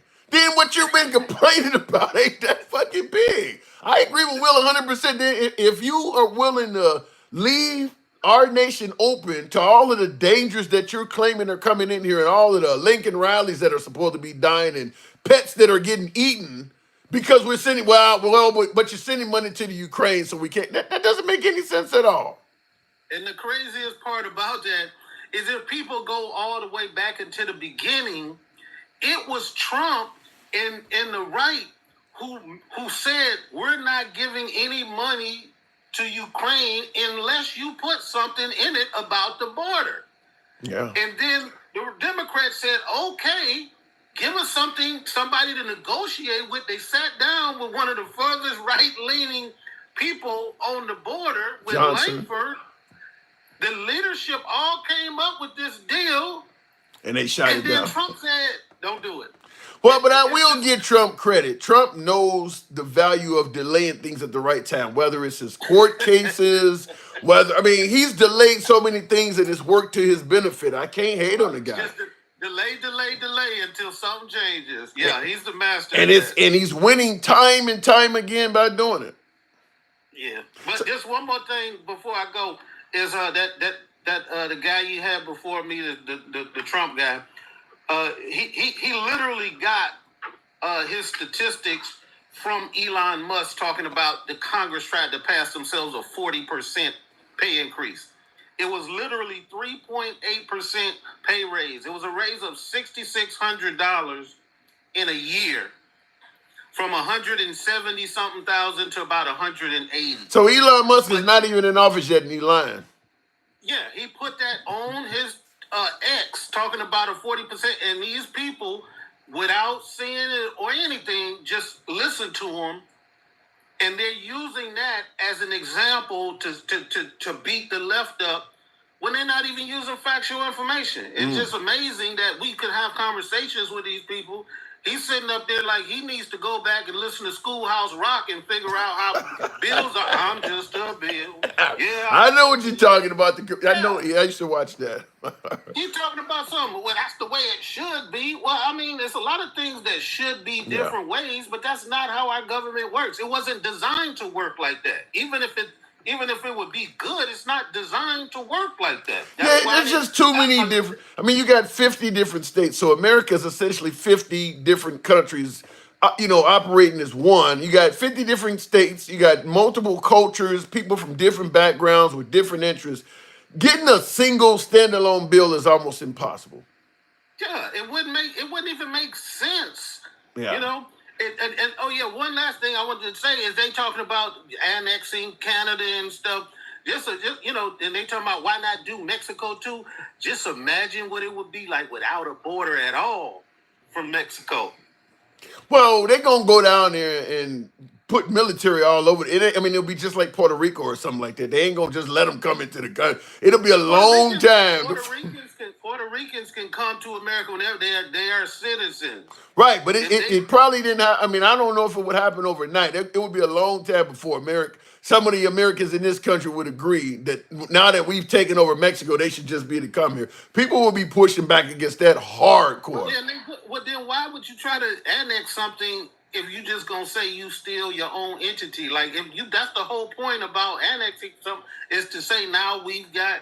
They want it to be. I'm just putting it out there. It's something for them to think about. Yeah, they want it to be a territory like U.S. Samoa or something like that, where they still live in poverty, but we own them. That's what they want. That's what they fucking want. Well, you can come here if they'll make it expensive to get here or whatever. But yeah, like U.S. Samoa, we own it, but they live in, or Maui. I think Maui is another one. They're not very wealthy over there, but we own, not Maui. There's another one of those territories out there that we took just to get access to Japan in World War II. But it's that type of shit where we own it. Oh, you talking about Guam? Guam. Yeah, that's what I'm thinking about. Guam, not Maui. Guam. Yeah, Maui's a Hawaiian now. Yeah, Guam is what I'm thinking about. Yeah, but they they just having a problem because of the distance. Like they can come to America, and it's not like they gonna tell you to go back home. Shit, we end up owning. I was just putting it out there because they got to be careful about all of this stuff. That now that he's in, he's supposed to be staying out of all of these international things, and we gonna be by ourselves. And now he talking about taking over countries, and Elon and them talking about bringing in more. But like, it's ramping up. It's ramping up. It could be good, but it could be really bad. We'll see. Den Cal, as always. Thanks for coming through. All right, take care. Anytime. All right, moving on with the program. By the way, tap the screen. I haven't asked anybody to do that yet. Tap the screen, get the likes up to about 20,000. A few of you folks that are doing that, smash that like button on YouTube, horizontal, YouTube vertical as well. We don't block, ban, or censor anybody for the comments. You know how the program works. Despite a few folks who may have a difference of opinion, we are and will remain MAGA friendly. We don't block, ban, or censor MAGA. We allow people to get their opinion across. MAGA is my preferred guess. I just don't get as many MAGA. Elon might be the real Lex Luger, says Will G. So what are you saying? Trump is Superman? And Elon Musk is the villain? Elon Musk might be the real Lex Luger. Wow. If for some strange reason Elon Musk does go sour, it will be something for the United States to reckon how they let a person that was born in another country, has lived overseas, come in this country, climb to the upper echelons of our politics. And it was, for the most part, solely based on the fact that he threw around a bunch of money. To me, there's no better way to explain the rise of Elon Musk other than he just simply bought his way into the upper levels of U.S. politics. He bought his, when I say he bought his way in, I don't believe for a moment that he could not have done the same thing with the Liberal Party. That if he threw $450 million behind Kamala Harris, he could have been on her administration as well. He just bought his way in. We are a capitalist country. Money rules us. And if you got enough of it, you can just buy your way in. I really believe that if for some reason Trump had a falling out with Elon and he started talking about primarying the Republicans and helping liberals get elected, we would suddenly swallow him up more than Liz Cheney. We would put him right out there and let him start partying with us. Because you can buy your way in this country. I think the country is just, a lot of us are money hungry. Looking in the comments before I continue on the program, yes, thank God for Trump and JD. Well, in regards to JD Vance, do you really hear much out of him? I think Elon Musk is kind of filled in that void. Elon Musk feels more VP-ish than JD Vance. Do you really even hear much out of JD Vance anymore? So far, based on what I heard you say, you're actually more of a conservative than you are liberal by today's standards. This is coming from GT Base rather. He says, so far, based on what I've heard you say, you're actually more of a conservative than you are liberal by today's standards. So maybe yesterday you would have thought different. Says the handsome part, I don't know, but that Overton window shifted you right. I don't know about the Overton window. I don't know what that is. But listen, at the end of the day, I'm willing to admit I do see good and bad on both sides of the aisle. I don't believe that Trump is a monster. I don't believe that everything the liberals do is awesome. And vice versa. I'm here to criticize where I see criticism is due and compliment where I think a compliment is due. And by the way, I don't always get it fucking right. I'm not a know-it-all, which is why I believe in free speech. I learn a lot from my guests, and hopefully sometimes I can educate you folks on a few things. That's why we have an exchange of ideas here. That's why it's all about free speech. And by the way, if you enjoy that, I'm going to say it once again. Follow the program on TikTok and subscription on YouTube if you will. Feel free to share it live. It might help out the FYP on TikTok. Going back to the box, though, continuing on with Travelman. Good evening. Welcome to the program, Travelman. Or what did I just hit? Trump for sale. What is this? It says Trump for sale. Our country is for sale. Yeah, for the great. I really agree with that. I do believe that if you got enough money, you can buy your way pretty deep into the leadership of this country. We are money hungry in this country. You can make a lot happen in this country. All you need, and that ain't just America. I'm sure it happens. It can happen anywhere else as well. But here we claim to be all about freedom and equality and shit like that. No, if you got money, you can get I mean, you know how the criminal justice system works, for instance. Ain't nobody rich on death row. Ain't nobody rich doing those. I mean, if you got money, you can buy your way out of any damn thing in this country. I tried to bring up a guest. Let me try it again. Travelman, good evening. Welcome to the program. If it brings them up, I don't know what's going on with the body. Travelman, good evening. Evening, man. How you doing? I'm doing good. Good to have you back on. Is Trump? This is kind of comical. Give me an example. What part is my last guess? So this is what Trump does, and he does it all the time. And the Republicans do it as a whole. They do it. The concern as a whole, they do it. He'll say something like, "Well, Canada should be maybe our 51st state." Yeah. And a lot of people in Canada want that. Is that true? Hold on a minute. Let me finish what I'm saying. Or a lot of people in the States believe that. Ain't nobody in damn Canada ever wanted to be part of the United States. Okay? But he says that, and now the media jumps on it, and that's all they've been talking about for the last 2 weeks, knowing damn well Canada is not going to become the 51st state. Canada is a successful country. Right. With a couple of what we would call international cities, as in Toronto, Vancouver. You know what I'm saying? Why would they want to come over and be a part of the U.S. and fall into all this BS we have going on over here? Yeah, that would be my response as well. Is that you're getting the benefit of America in terms of military protection. Why? Because I've had Canadians come on the show and talk about stuff like the school shootings here and all the crime and like how much they don't want to be a part of that and they favor their universal health care system. That's the same thing I'm thinking. What would Canada? How would they benefit by becoming a 51st state? Why would they want to do that? And actually, we do use Canada for some of our military things also, because Canada also has a military. Okay. Yeah. All right. They've been to Afghanistan. They're right there with us on the front lines fighting. So I'm just trying to wrap my head around this thing, because he once again he throws stuff out there and everybody jumps on it. All right. I've been to Canada. Me too. All right. I have worked at every major airport in Canada from Vancouver to Montreal. So I have spent quite a bit of time up in Canada. Sometimes the people up there laugh at us. like they're laughing at us now. Yeah, I believe that. I'll say this: you can tell who wants to come here because there are a lot of immigrants from those countries in America. We don't have a lot of first world immigrants. Like I lived in Australia for a while. There's not a lot of Australians in America. They're quite happy where they are, and they laugh at us too. Just like the New Zealanders and folks who live in England or live in France. They're not eager to get here. You can tell who want to be here or who wants to be part of the U.S. because you have lots of immigrants from those countries. And yeah, the idea Canada's literally connected to America. There's not a large Canadian immigrant presence in the United States. No, they don't want to be here. Well, they go back and forth. And I always tell people all the time, if you go to Australia, it's almost like being in the States, except they drive on the other side of the road. It's pretty similar. And the crime rate is a lot lower. A lot lower. A whole lot lower. Okay. But they kind of treat their people of color the same way as people of color been treated over I don't know. I mean, like I said, I lived there for 5-6 years.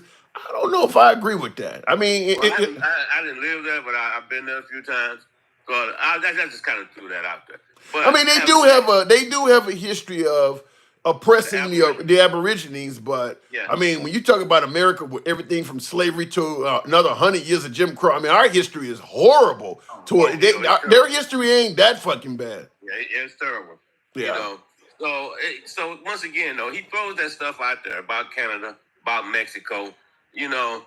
Mexico got issues. Everybody know that. But you also got people in Mexico that don't want to come over here. You do have some successful cities. When you go to Monterrey and some other cities down there in the interior of Mexico, They don't, or the ones that's closer to the border. Yeah, but there are a lot of Mexicans that do want to come here. Oh yeah, it is. It is. That's true. That's true. There's not a lot of Canadians that want to come here. No, but talking about we might bomb the cartels or something like that. Come on. He did. It just kind of goes into all this crazy stuff that's going on right now, and so now you go back to you get to your boys like I've been talking about all night, back and forth about Elon and Vivek or whatever his name is. Do you think they're gonna survive? You think they're gonna maintain good standing with each other, Trump and Elon? No. You think they're gonna have a falling out too? I had one guest say, but before March. Even I'm not gonna put a timetable on it, but eventually, because for some reason people seem to think that Trump possesses this great brain power, but actually he doesn't. So he's a billionaire though. He can't be that dumb. Well, he inherited $400 million, so he didn't have a long way to go to get the $4. He said he got $1 million loan from his dad. Well, he lied. Come on, we already know that. That's been established. That is hard to believe. That is hard to believe that he only got $1 million. See, what a lot of people don't realize is that during Trump's first term, and you correct me if I'm wrong, but the number of H-1B visas, the legal immigration in the country actually went down during Trump's first term. You talking about the amount of folks coming here legally?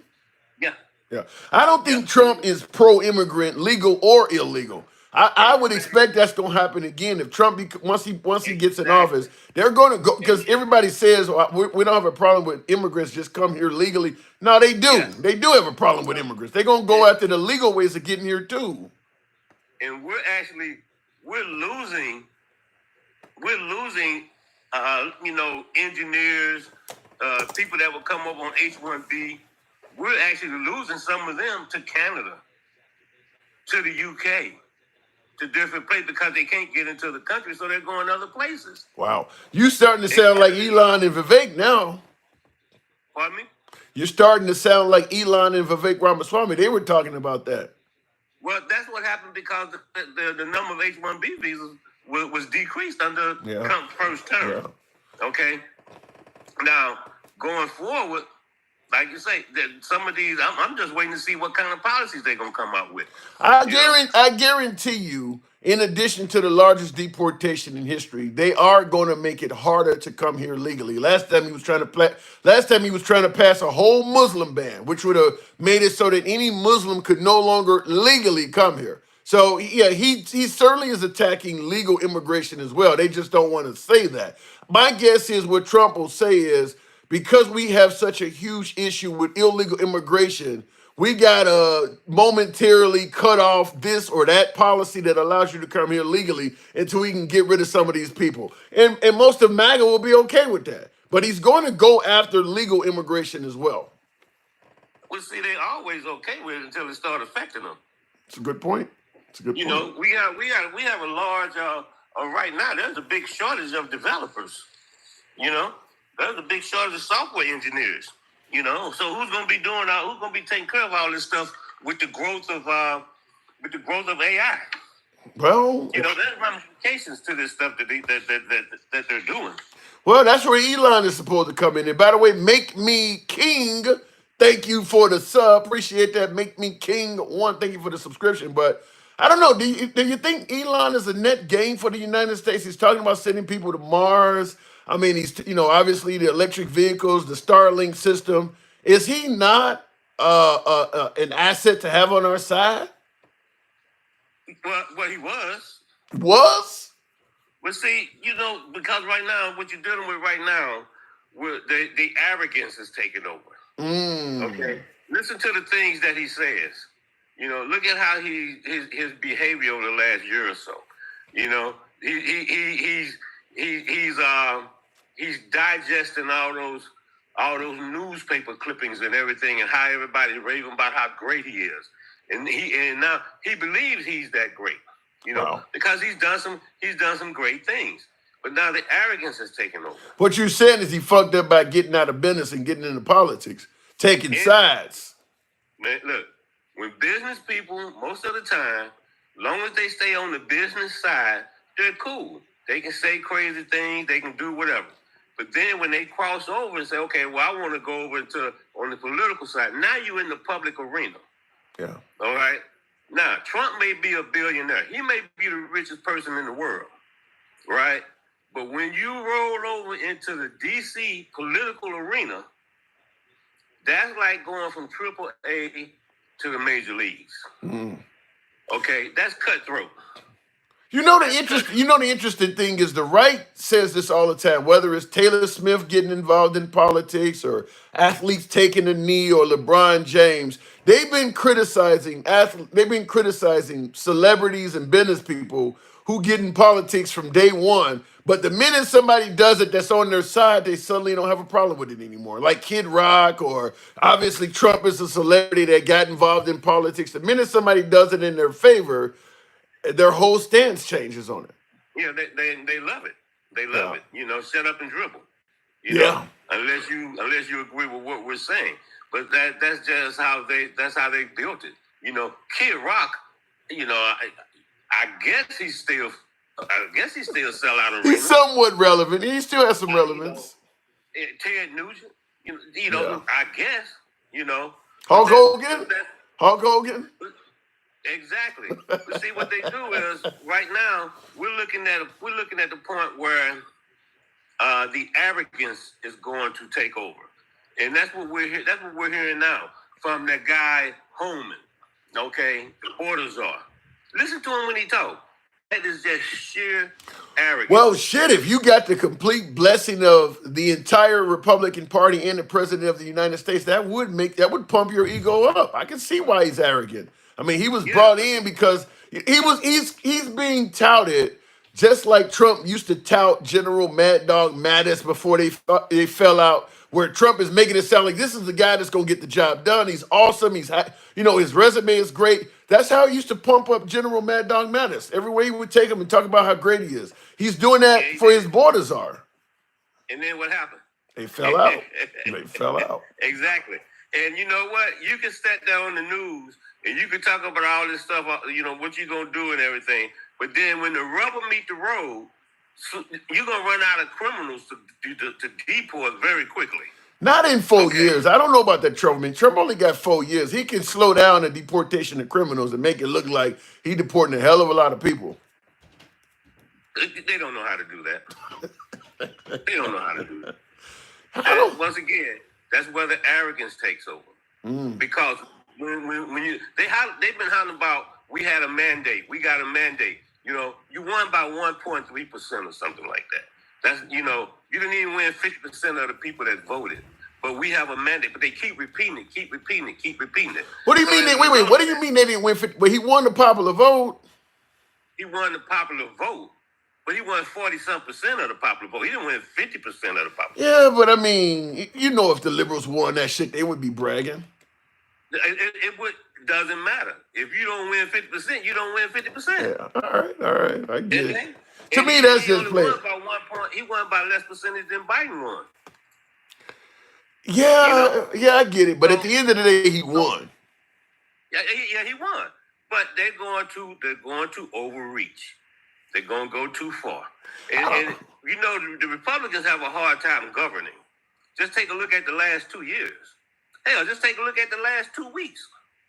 You know, I don't know if I agree with that. People really favor Trump's first term, with the exception of COVID. People think he did a pretty good job. that's because you know what? Because when you repeat stuff over and over and over again, people believe it. I don't disagree with that. I don't disagree with that at all. We had the best economy in the history of the country. No, you didn't. We gave the biggest tax breaks in the history of the country. No, you didn't. Yeah. Okay, so it was all, but you keep repeating it, and they. But why is that you can repeat something that is clearly not true, and if you do it enough times, the American voter believes it? Does that make the American voter look dumb? Stuck on stupid. Because he does often paint himself as doing things in regards to what things he does. He often says, "This is the best in history. This is the best there's ever been," and it's like. That's how he talks. But think about it. We just turned around if we talked about this before, and you've talked about it on numerous occasions, we just elected a guy who business is convicted of fraud that defrauded the state of New York. He's the owner of Trump Inc. or whatever the name of it is. Okay, he's lost 2 lawsuits against a lady that he defamed, and then he went back and did it again, and she got him again. Yeah. And everybody that has come in contact with him related to the 2020 election, they either lost their license to practice law, or in the case of Rudy Giuliani, lost everything. You got people sitting in jail over a lie.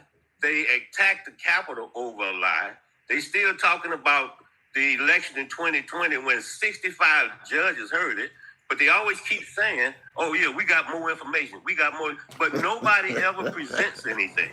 Well, they believe that once he gets in there this time, he's going to present it. He's not going to present nothing because there's nothing to present. You know, it's just like we gonna repeal and replace Obamacare. They've had Obamacare, what, 10 years old now, 12 years old? Yeah. They haven't done anything. Okay?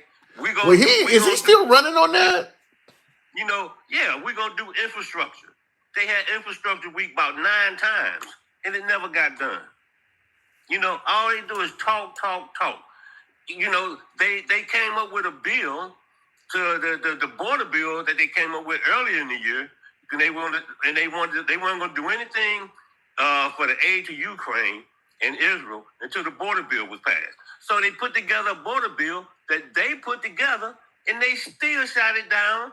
And then this is how damn stupid they are. Then they passed. Then they submitted their own bill separately, and they shot that down.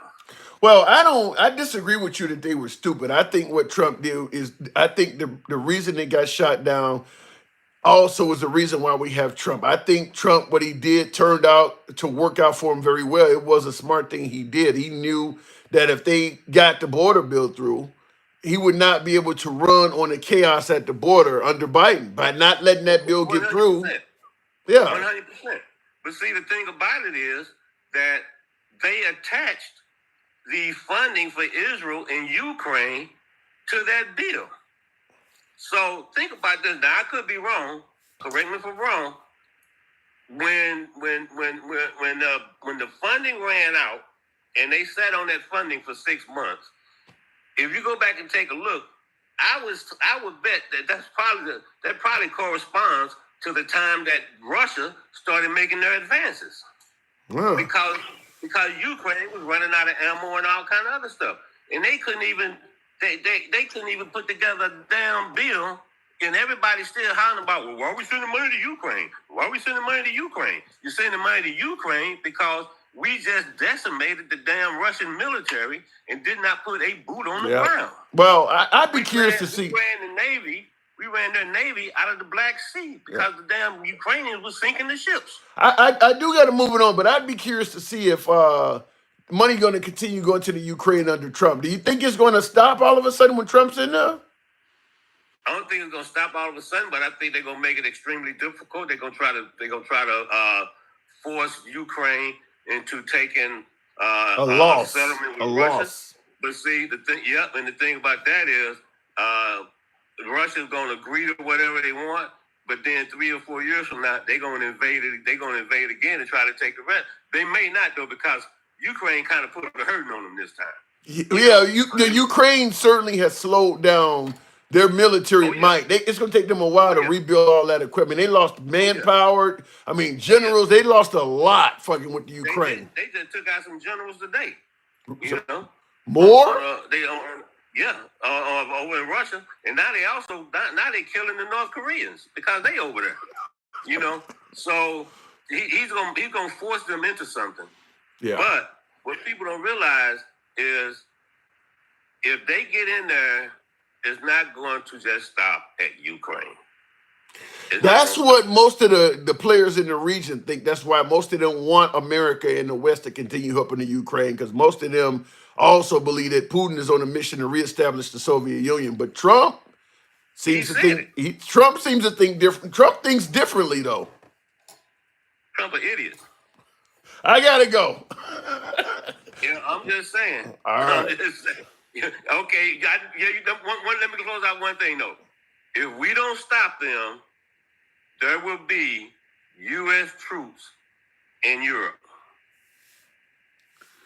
That's scary. Okay. That's frightening. Yes, and that's what's going to happen.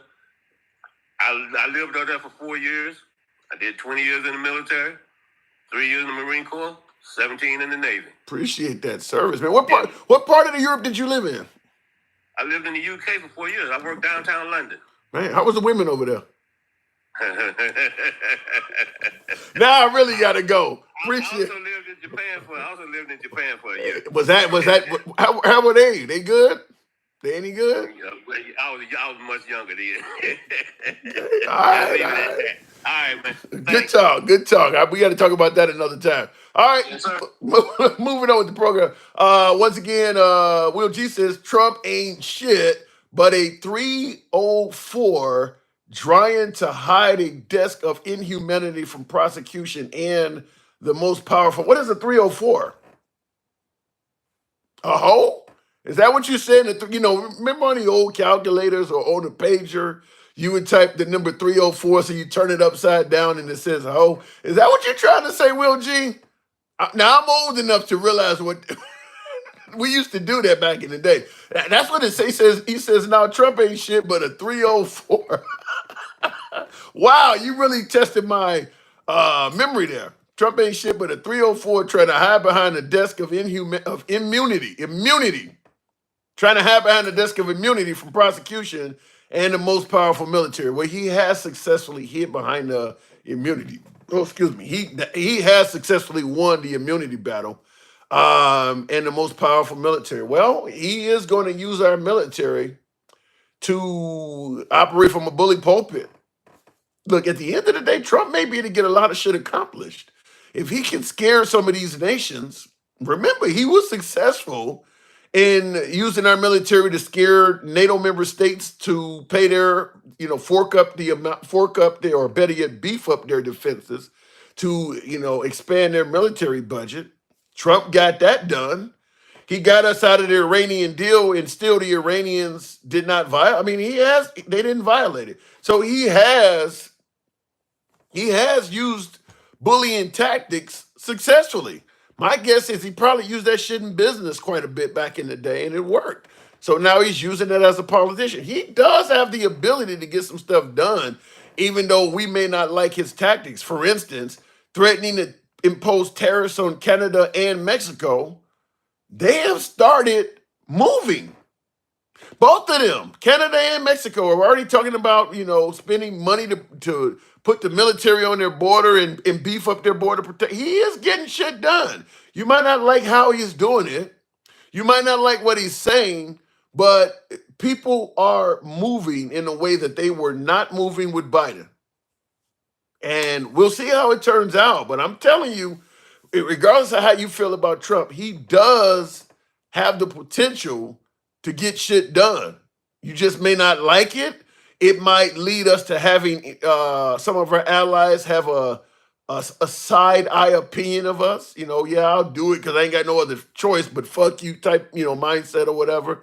It might hurt our relation down the line, but he does have the potential to get some things done. Now, I see Ed G has said, my last caller, Trump did not win. We just chose to lose.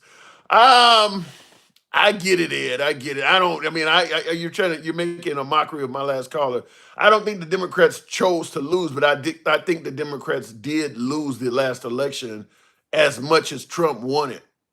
Biden made a comedy of errors. Biden stating that he was going to be a transitional president just to help America get rid of Trump, and then deciding all of a sudden to run for a second term was a huge error.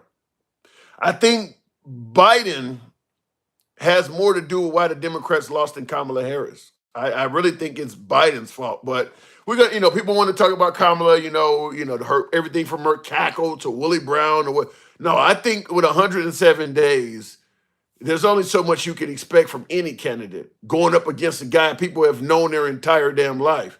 So I really think Biden has more to do with it than Kamala Harris. But if you want to ridicule Kamala Harris, look, she's history. Go, eat your heart out. Will says close to 1 million white people are in Mexico illegally. Really? Where'd you hear that from? Close to 1 million white people are in Mexico illegally. Is that true? I've never heard that before. Not numbers that are that high. Wow. Now you got me wanting to do some more homework. Cedric Hayrie says Americans are not ready for a woman. Simple as that. I do believe there's some validity to that. I'll go to the box real quick, tap the screen, get me on up to about 30,000. Will says, I know Trump is a petty thug. MAGA forgets that Trump is from Queens and a lot of cons come from Queens. Everything he does and says is for a reason. Well, if you're a politician, everything you do and say should actually be for a reason. Now, is he a con? That's a whole different stance to take. Many people believe he is. Others believe otherwise. But when you look at Trump Steaks, Trump University, and some of the other things, it does appear to have, I'll say, con-like tendencies. When you got a person that's on television, on video saying, I've never asked God for forgiveness in my entire life. I am not a Christian. Saying this out in public, and then he's also selling Bibles at the same time. I'm not saying he's a con artist, but damn, that sounds pretty close to one. You're telling me that the dude who is openly claiming not to be Christian is selling Bibles to the evangelicals? It does seem a little odd. I'm just, I don't want to sound like Kanye West, but as he once said, I ain't saying she's a gold digger. But she, and that's what it is. I'm not saying he's a con, but damn, he's a non-Christian selling Bibles. That is interesting. Congrats. Thank Reese lit it up. Thank you, Reese, with the roses. Appreciate that. Shout out to you. Thank you. Thank you for that support, Reese. Or better yet, Rebs, I think that says Rebs 3-4. Shout out. Thank you. Trump ain't got 4 years. He is trying to figure out a way to stay, especially if New York case is set and final with a sentence and time to pay. So what are you saying? Trump is trying to stay in office for longer than 4 years? Trump does not have 4 years. He is trying to figure out a way to stay, especially if New York case is set and final. He owes a lot of money in New York. I understand that, but I don't know. I don't think, well, a lot of people do believe Trump will try to stay longer than 4 years. I'm not quite there yet. And I see, Will, you got proof you're suffering from stage 4 TDS. Ed G is challenging Will, said he got stage 4. Are there different stages of Trump derangement syndrome? Is that how that works? Trump requested an extension for TikTok. Shout out to him for that. I heard about that today. He's going to ask the Supreme Court to extend the stay in regards to, extend the time they listen to the case in regards to banning or whatever, doing whatever they're going to do with TikTok. I really hope TikTok is not lost because I enjoy speaking to you folks and having a back and forth. I could do it on YouTube. It would be all verbal. I wouldn't be to take calls, or unless we figure out another way to do it on Instagram, or there would have to be some other social media platform out there. I don't know. I haven't figured it out yet because I would like to deal with it, because I know a lot of MAGA are not big fans of TikTok. So if I could find another social media platform so that I could speak to more of my MAGA viewers live like I am on TikTok, I would like to do that. So something else would pop up if TikTok goes down. But I think that Trump is going to save TikTok. Let's give him credit for that. I think he's going to save it. And thank you for that, Dennis Calhoun. And Will says, in regards to Ed G, you know damn well he is after delay just to win the bet to get the shield of immunity behind the desk. You damn right he will. I actually believe a lot of that. I do believe Trump is a master of delay for his own benefits. But Ed says, spammers on repeat, Handsome. Please send them to the gulag. Who's spamming? Let me see if I see that. I'll go back to the box. I'm trying to take another caller in. None of these things are moving because of Trump, but the real adults in the room are just preparing for the spoiled brat to make him feel good. Well, if it gets done under his watch, then he gets credit for it. Whether it's him or not. If it's done under his watch, you got to get a guy credit for it. Jeremy, good evening. Welcome to the program. One of my subscribers there, Jeremy. Good evening. Hopefully it brings him up. The box is acting funny right quick. We'll give it a second. Otherwise, I'll have to reset. Jeremy, if you can hear me, you may have to go out and come back in. I don't know what's going on, but we'll give it a moment. MAGA Glazers, go get seasoning for your potato salad. MAGA Glazers, go get seasoning for your potato salad first, or go back to Europe, Caucasus Mountains. Where you from? Okay, I can hear you. Jeremy, good evening. How are you, Tim? I'm It's good doing. to see you. Good to see you again as well. Good to have you back on. Now, you got some wind, or you blowing in the mic or something? Oh no, sorry, I put the mic a little too close. Okay, all right. Now, is Trump on a land grab? Greenland, Canada, Mexico, the Panama Canal? What is he doing? Well, when it comes to that, I think he will probably try to make a move for Greenland. And that would be an interesting thing. That's almost like another continent when you really get down to it, because Greenland's huge. Yeah, but what about the people of Greenland? Is you just gonna conquer them Hitler style? Well, there's a whole bunch of resources on Greenland that people don't talk about. Yeah, but there's people there. You're gonna just steal their shit. You're gonna just take it. More like, I think what he's going to try to do is he's going to try to make us more energy independent. Because there's like you're not discussing the people of Greenland. What I'm trying to ask you about is, what about the people that are there? You just gonna take their shit from them? No, you can actually trade alliance with Greenland. You can do a lot of things when you have a desolate country like that. One of the benefits of having a larger, more developed country is that developed country can help you develop as well for the natives. And I think that would be kind of his plan. Now, I actually did want to go. Okay, before you go to the next topic, and I'll give you time. But why would they want to become part of the United States and take on all of our enemies and all of our drama? I mean, that's a pretty chill country. I got a couple callers that called me from Greenland on the show. They don't want no part of America.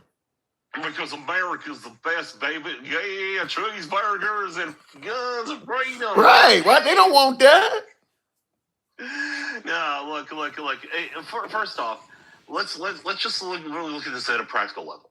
Greenland is a very, very underdeveloped country, and being underdeveloped has a lot of benefits, but it also has a lot of drawbacks. And one of the biggest drawbacks is healthcare.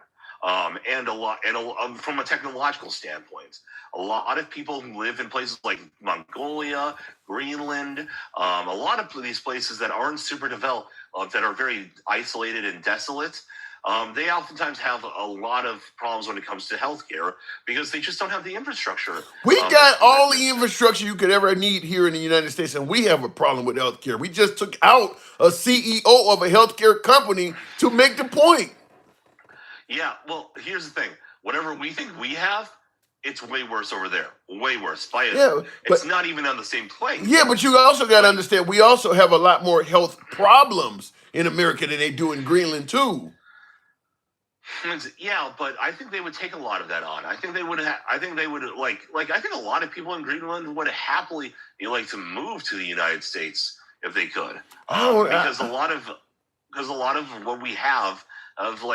Here's the thing. As someone who has been on the streets before, who has been homeless, I can tell you that living in a motel room, in a shitty motel, 1,000 times better than sleeping in the forest by a lot. Some infrastructure is better than none.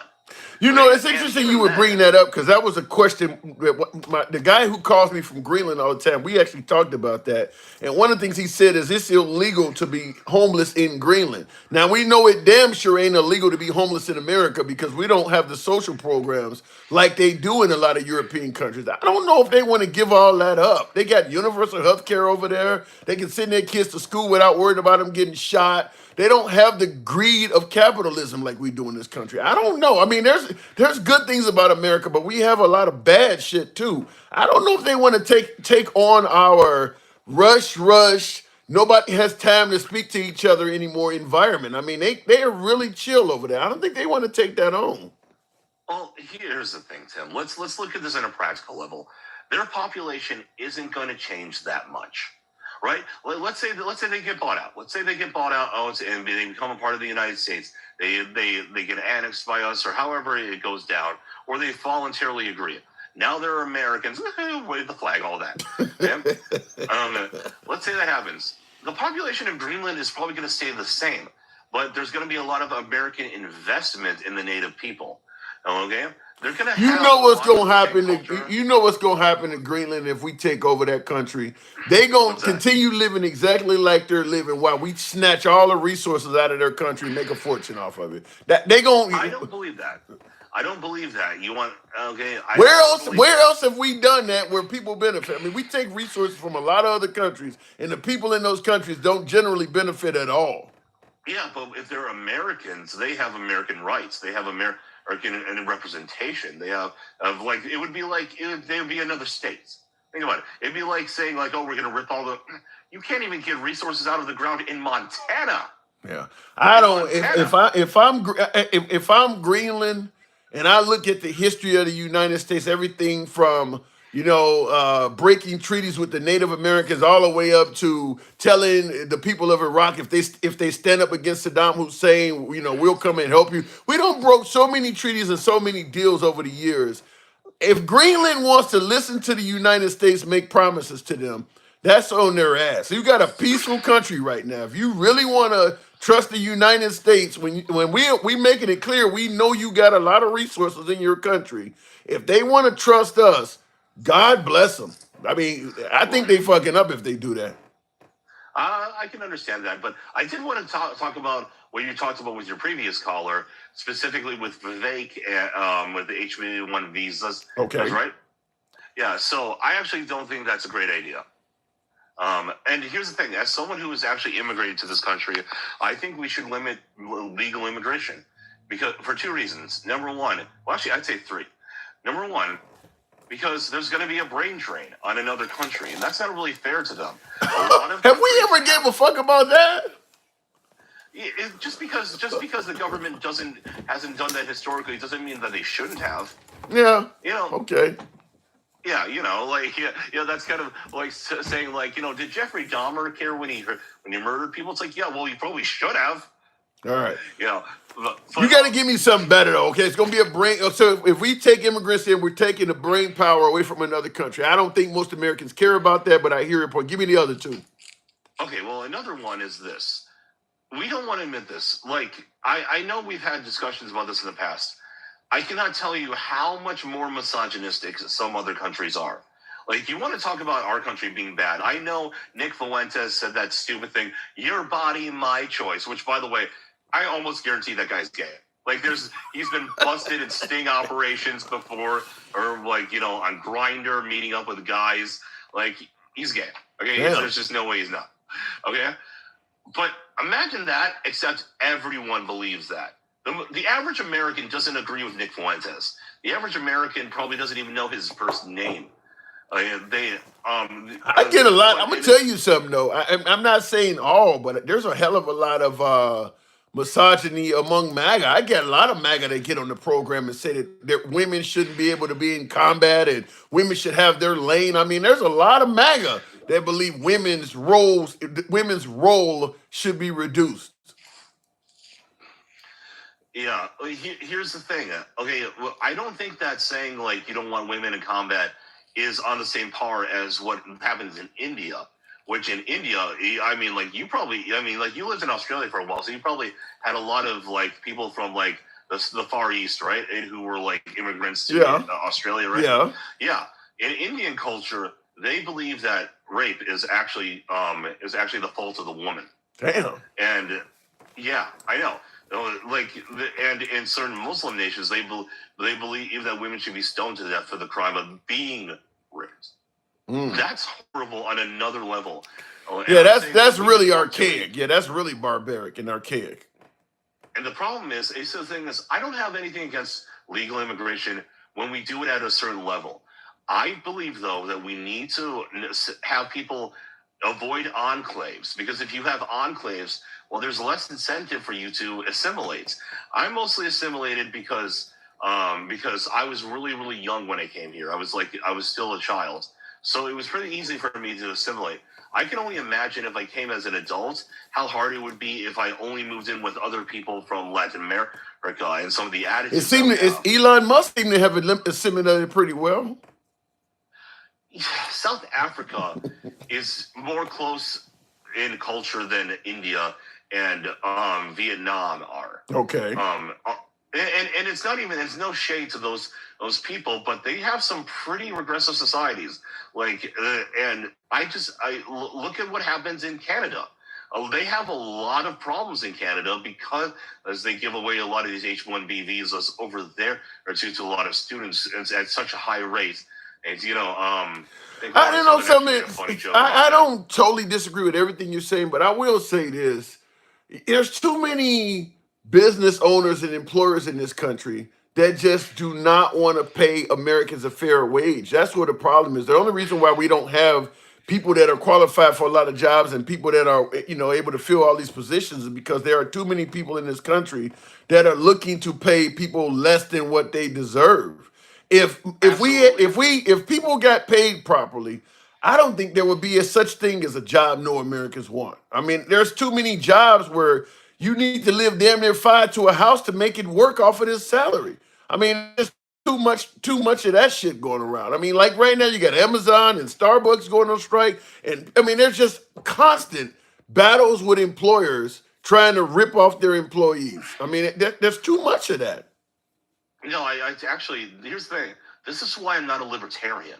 This is why I kind of lean a little libertarian, but ultimately I call myself conservative. Because you're not wrong.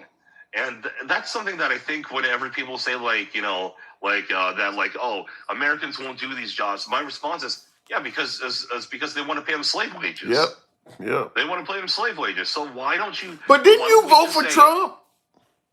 Yes, I did. If you were a working American and you want an increase in wages, you're not going to get that from the Republican Party. The Republican Party believes that if you don't like your wages, you should be savvy enough to quit and find another job. They're not going to do a damn thing to help guarantee your employer treats you right. Their response is you should go work, figure out somewhere else to go and work or go back to school. They're not going to help you out at all on that. No, I think that they want you to be able to make decent money, but I think that what they realize is something I realized a long time. The actual dollar amount isn't as important as buying power.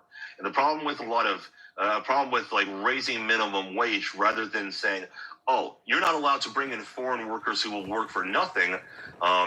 So you have only Americans to hire. The problem with that is that it just takes away jobs from a certain percentage of the work. So what are you saying? There should be no minimum wage at all? I don't think there should be no minimum wage, but I don't think it should be hiked up. Instead, the much better idea is to stop printing more money and to do everything we can to increase the buying power of the dollar. Wait, but let me ask you this. Should the minimum wage increase at all? I don't. In my state of Wisconsin, it's $7.25. I think that's a good number. I think because why?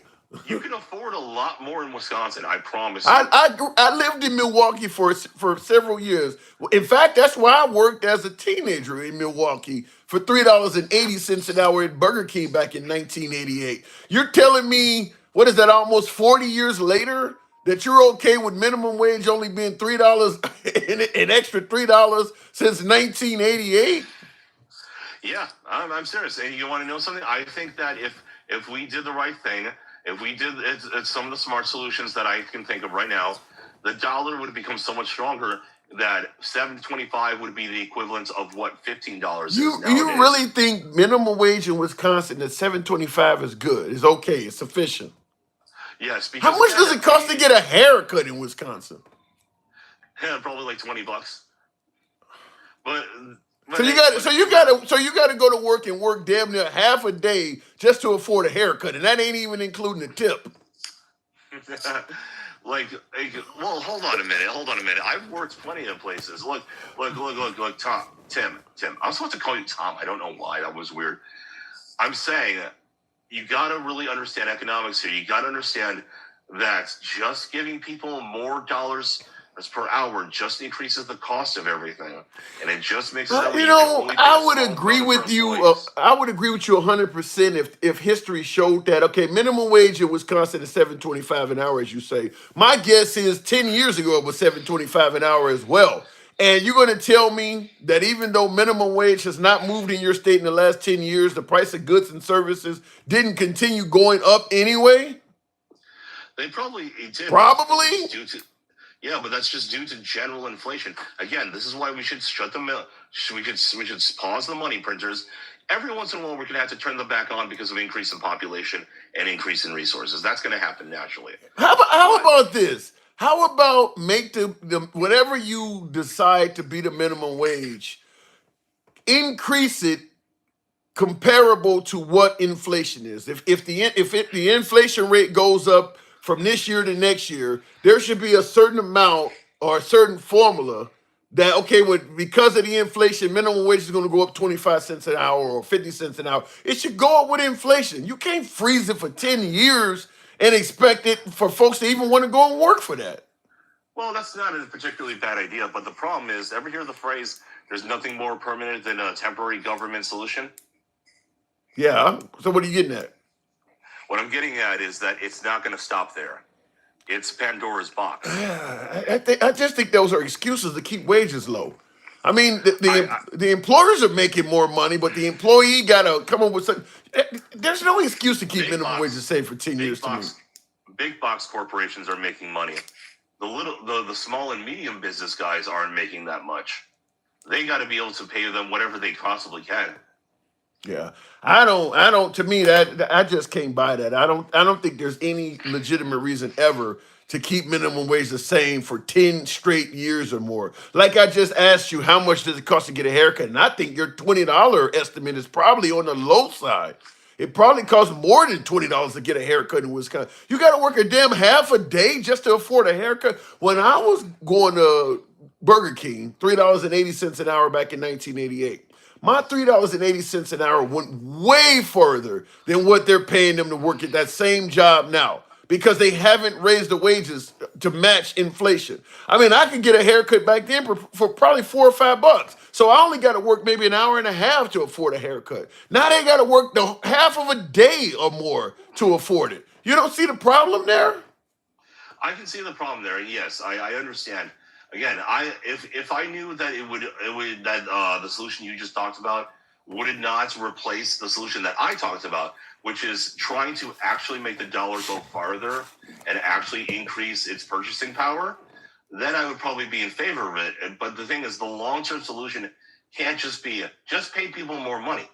It has to be. Why not do both? You have to make. Why not do both? Until you strengthen the dollar, keep giving them minimum wages and make minimum wage increases that are commensurate with inflation until you strengthen the dollar. Why not do both? Why keep their wages the same for over a decade? If you want to work on what you're talking about, work on that. And when you're successful at that, then come back to the table. But until then, give them a minimum wage increase because otherwise they're suffering while you're working on that. You know, that might not be the worst idea, Tim. Like, I'm not, you see, I think you know me. I'm not an unreasonable guy. I have my reasons to believe what I believe. You know, so that's why I like coming on this program, because you challenge me. Thank you. Appreciate it. Well, you challenge me as well. That's not a problem. But yeah, I don't think there's any excuse at all, any legitimate reason at all to keep minimum wage the same for 10 years when the business that's paying people that same low wage is charging more and more every year for their products. So somebody is making money, but except for the dude that's keeping the minimum wage the same. I think that's just really unfair. That's how you grow wage disparity doing that, where I'm able to charge more and more for what my good or service is, but my labor costs are staying the same. So I'm getting wealthier and wealthier. Meanwhile, the guy that works for me is getting poorer and poorer because his wages ain't keeping up with the cost of the prices I'm selling this shit for. I mean, before you know it, like right now, $7.25. That means if you work at a fast food restaurant, you got to work over an hour probably to even afford one of the combo meals that's there. That's insane. Yeah, that's definitely true. Look, you know what? Your solution might not necessarily be the worst thing. But I would say one thing I'm a little afraid of is that do you remember there was a while back they were fighting for 15, I believe, in a lot of cities. Right. And the problem is 15 an hour in Wisconsin is enough to get your own apartments and to live on your own well, which I don't think is necessarily a bad thing. And, but the problem is that people's wants are unlimited while their needs are not. Minimum wage is supposed to be for the absolute minimum. Like remember, you're flipping. If you're working a half a day for a haircut, that ain't even absolute minimum. That's below the minimum. Right. But I'm saying, I would like us to remember what minimum wage is supposed to cover and what it's not. You know, it's supposed to cover just the basics. And if you know what, if it doesn't cover the basics, I can understand where you're coming from. That it's not doing what it's supposed to do. But if it covers more than that, well, then you should have a job. Like, you used to be a trucker, right? I was an over-the-road driver, but I was in a van. I was a expediter. Okay, fair enough. But that takes a CDL, right? No, it depends on the company. I don't have a CDL. And I did it in a high-top Sprinter van all over the country. Okay, right. But there's certain jobs that pay better because they have higher requirements. Yeah. And they have more complex tasks. That's what I would hope that people would understand. That's what you get paid more than minimum wage for. But that's exactly what I started out by telling you earlier in our conversation, that if you are a working man, the Republican Party, their only solution to you is you need to go get better training or quit the job. They're not going to do anything to help you. Their solution is you need to help yourself. Don't ask me for shit. That's kind of what you're saying now. That's exactly what you're saying. Trust me, you don't want too much government overreach on anything. Like, the government can't even do a good job of giving you your mail. I don't think the free market is that helpful either. And that's where you and I have a difference of opinion. The right tends to think the free market is going to solve everything. I think the free market is in favor of the haves as opposed to the have-nots. If you leave things up to the free market, I think the wage disparity will just grow and grow and grow. I think that's just the Pareto principle at work, which is a natural phenomenon. Explain. Okay, so the Pareto principle, have you heard of it? No. Okay, so there was an economist whose last name was Pareto, and what he preached was that it's naturally, it's also known as the 80-20 rule. It's the idea that a large percentage of outcome is caused by a small percentage of inputs. And you see this a lot in companies. For instance, we know, that out of an entire company, 50% of the workers do about 90% of work, and out of those 50%, it's about 80% of the most important work gets done by about 20% of the workers. That's a very common statistic. The same thing can be said in our economy. We have and anytime you naturally let markets just do their thing, you get a small percentage of the people who have some of the most important jobs get the majority of the money. And that's just, no matter how much regulations you put on it, you have to put your thumb on the scale in order to change them. Here's my point. I don't care how trivial or how meaningless your job is. If you are doing an honest 40 hours of work per day, you should be making enough money to actually eat and put a roof over your head. I don't care how little or pathetic the work you're doing is. If you're able to, you want people to get off welfare. This is where it starts. This person is going and giving a full genuine 40 hours of work, 40 hours a week, at a job site, and he can't even afford to live somewhere. There are people like that out there. That should not be. I get that some jobs are more important and some jobs should pay more, but you shouldn't be working 40 hours a week anywhere where you don't even make enough money to feed yourself. You shouldn't allow people to pay people that damn low. Right, I agree. But again, how we get there is just as important as getting there in the first place. If we get there through government overreach, trust me, it never stops, and it never does. And the government rarely. Well, the reason we're having this conversation, but the reason we're having this conversation is because of free market overreach. It's because the government hasn't done. I mean, you don't keep the minimum wage the same for 10 years due to government overreach. That's free market overreach. The free market has been getting what they want. That's who wants to keep the minimum wage the same, not the government.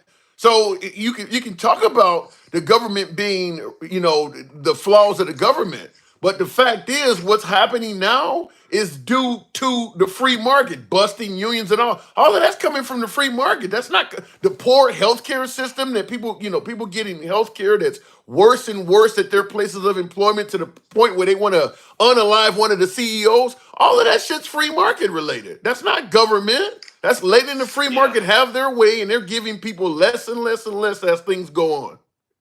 Yeah, but if you look at how it's done in a lot of places where healthcare is free, it's worse. Like the NHS in Britain, some of the best doctors come from there because they have such little resources to work with. The NHS is overspent, and a lot of their people are underpaid, including the doctors themselves. So the whole that sounds good until you talk to somebody talking about lines and underpaid doctors and a non-functioning healthcare. That sounds good until you talk to an American that has no healthcare at all. I would rather deal with that funky system than not to have anything. You know what? That kind of reminds me of earlier when I was telling you why Greenland people would like us, because some of those people have no health care. I don't believe that's true. Better than none. I think healthcare in Greenland is a human right. I don't believe that's true. I think everybody in Greenland has healthcare. In fact, I think America is one of the only free countries on earth, first world countries on earth, where the citizens are not guaranteed healthcare. I think just about everywhere else you go, even some developing countries have socialized healthcare. I think America's kind of alone on that. I don't know if you got that one right. I got to move it on, though, Jeremy. You know what I got to do. So. All right, Tim. You know I love you, brother. See you around. My sentiments exactly. Thank you for coming through. All right, moving on with the program. Will says none of these are moving because Trump. Oh, I saw that comment. I don't know if I agree with you there, Will, but Ed says only 22% of Queens is white. You said people of color are con artists. He's talking about being from Queens means Trump is a con artist. I don't know if everybody that lives in Queens, New York are con artists. I've been there, but I only been there for a short time, so I can't speak on that. Google, now, this is where I'm interested, because he talked about Mexico having a population of 1 million Caucasians that are there illegally. Has anybody ever heard that before? 1 million Americans are living in Mexico on an undocumented or illegal status. I see Fer the Great says yes as well. I haven't heard that one. Google 1 million Americans in Mexico without proper papers, mainly white. One brown person got deported back to the U.S., forgot her name. So even in Mexico, they're kicking the black people out. Wonder what would it be like to live in Mexico on an undocumented status? Is it hard to migrate to Mexico? We said the same thing about Africa, says Dennis, about taking away labor.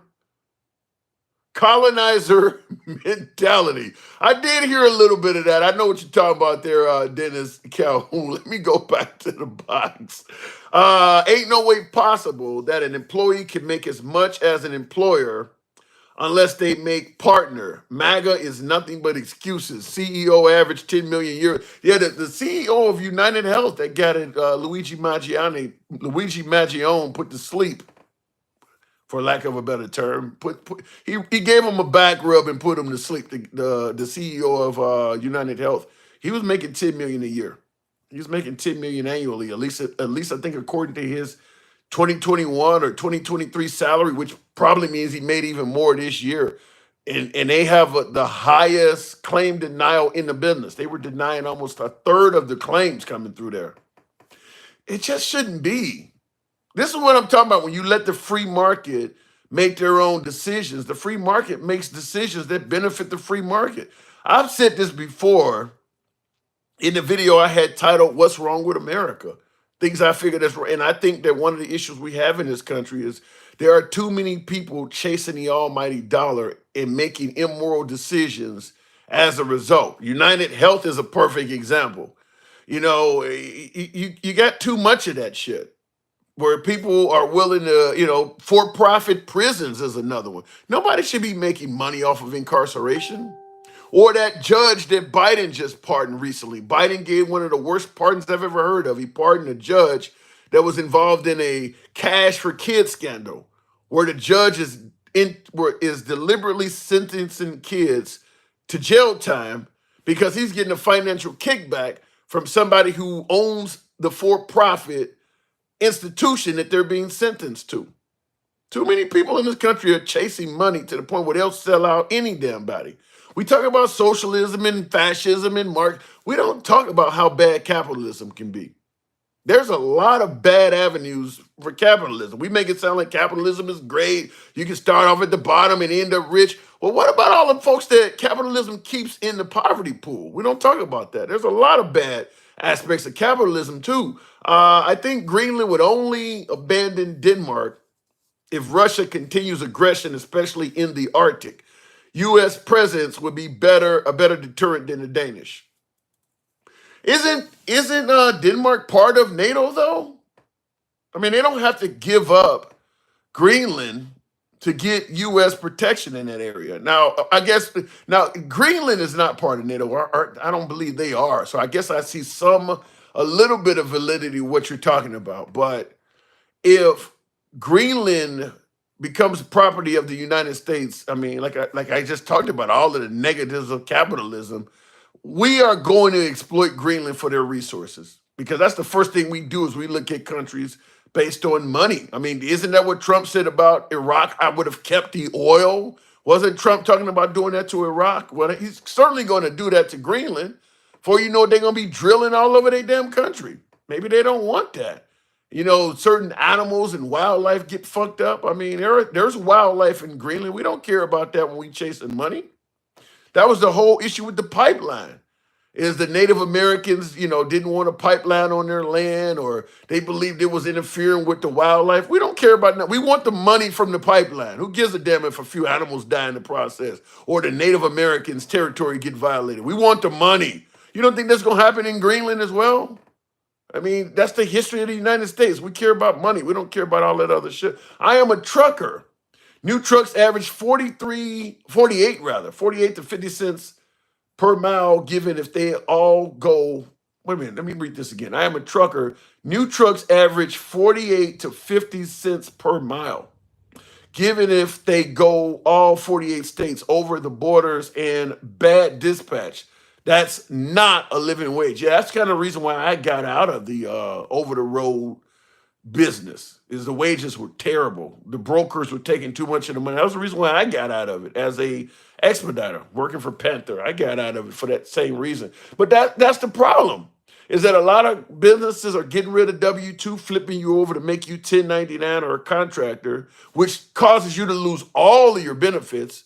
And now they don't want to pay you much money with now you're working strictly for cash. Once you become a 1099 or a contractor, a lot of jobs are doing that. A lot of places are doing that, getting rid of you as a W-2 and hiring contractors like Amazon. That's why they're saying that their employees cannot strike, because they're contractors and they're not even employees of ours. So they won't even barter with the union.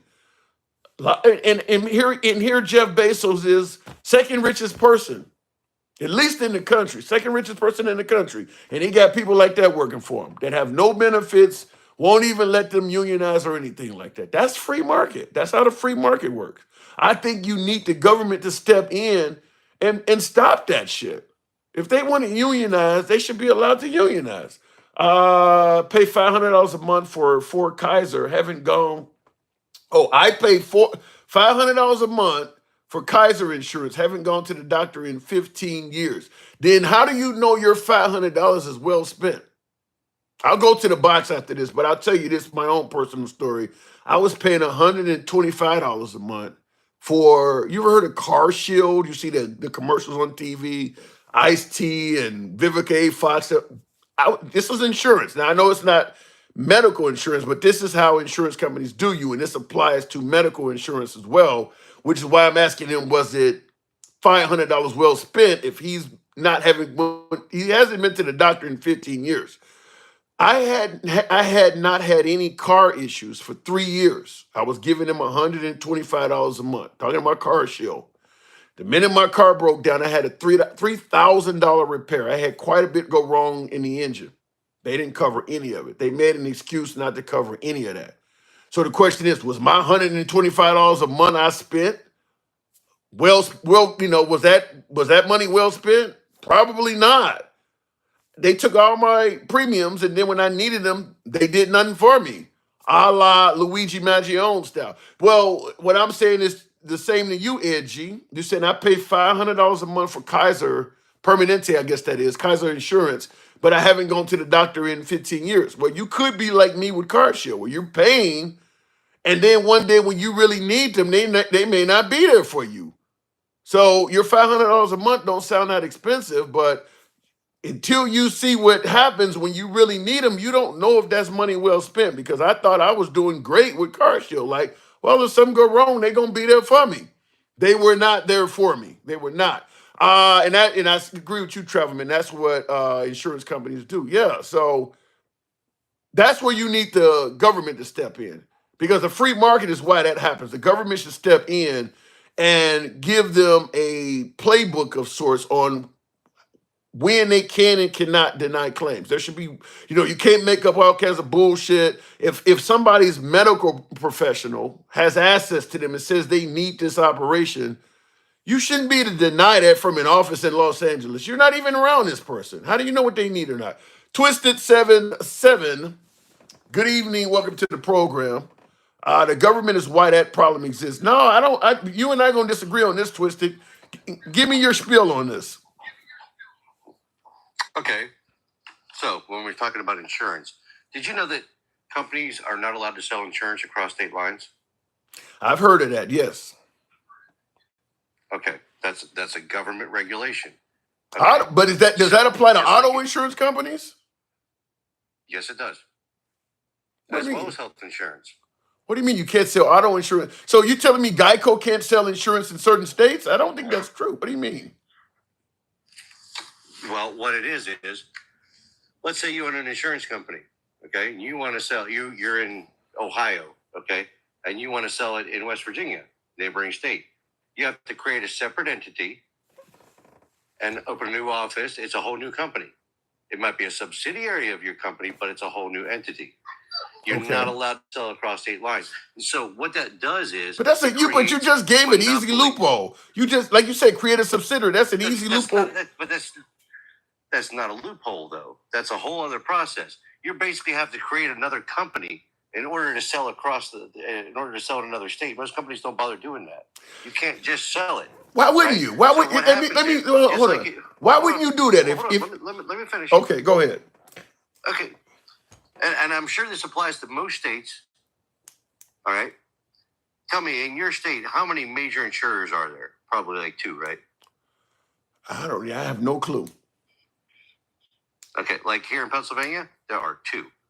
Anything else is pretty much a fly-by-night company. It's a tiny little thing. You're not going to get anything. So you got 2. So it creates these huge monopolies of just a couple of companies. And other companies from other states can't come in and compete. I don't see how that could be. They're not allowing the free market to take over. They're not allowing those companies to have competition to bring those prices down. Okay, here's why I said it's a loophole and why I disagree with what you're saying. If you got a successful company in Pennsylvania and they won't allow you to go into New York and sell insurance, but you just admitted all you got to do is create another subsidiary and then you can sell it there. How if you got a really successful company, that's not going to set you back that much money to just start another business in New York and do it there too. Why wouldn't you do that? They don't do it. Why not? I don't know why they don't do it. But how the hell should I know? I'm not in the insurance business. I don't think that's that big of a... You're making it sound like that's a huge hindrance. I'm telling you what I know, because back when they first were proposing Obamacare, okay, one of the things the Republicans were were doing at the time, one of the things they asked for was to just get rid of that regulation so that the insurance companies could sell in other states and compete with those big companies there and bring those prices down, create competition. Okay, and they say absolutely not. Well, first of all, let me just say this: simple solution. That ain't gonna help, because here's the reason why I don't think that's gonna help. How do you know it won't let me explain it. Because first of all, if I don't have a job and I don't care how, if you bring the prices down, if I have no income, I need Obamacare. I need something that covers me if I can't afford anything. And that what you're talking about ain't gonna do that, first of all. Second issue is, even if you allow me to sell insurance in other states, you're not forcing me to provide coverage at any level. So I can sell cheap insurance, But at the end of the day, when it comes to answering claims, or you're not forcing me to do any of that. So yeah, I'm able to sell across different states now, but I can still rip people off. Okay, well, here's the thing, though. You dog.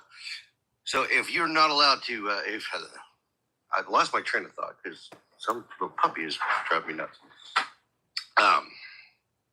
If you're allowed to sell across state lines, okay, if you're allowed to have that competition, right? And you're not paying your claims, guess what? You're going to go out of business, right? You're not going to be able to sell there. No one's going to buy your stuff. Tell that to United Health, and they're selling insurance in every state. But that's how they got as big as they are.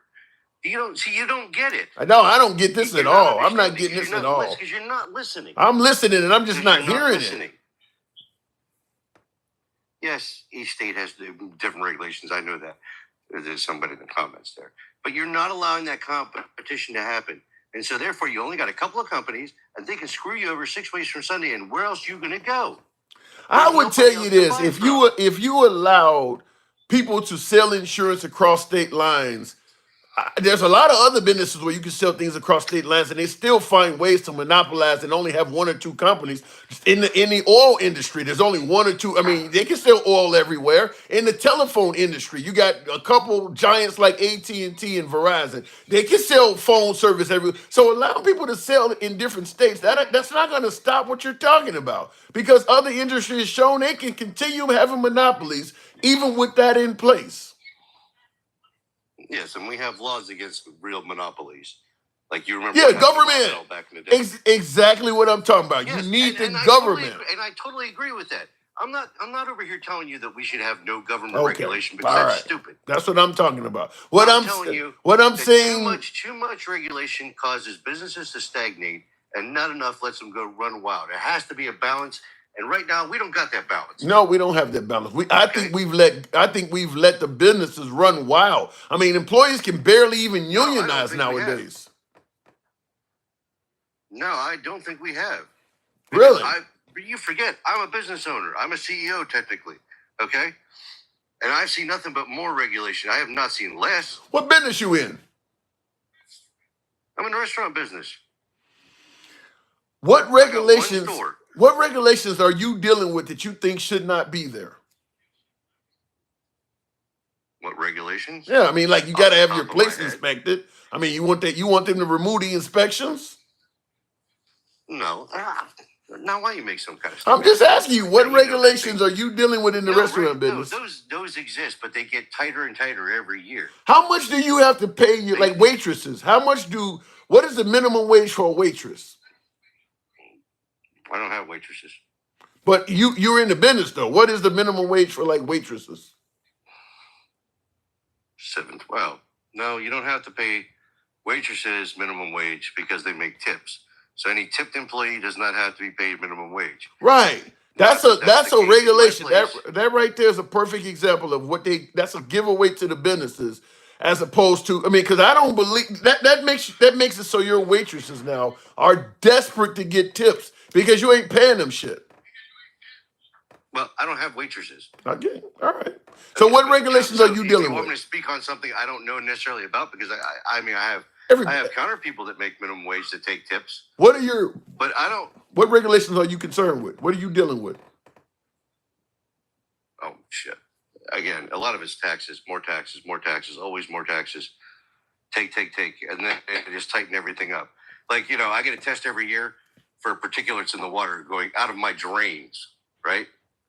They test me 3 times a year. They charge me for each test, and the regulations on how much dirty water, how much oil and grease can be in dirty water, gets less and less every year.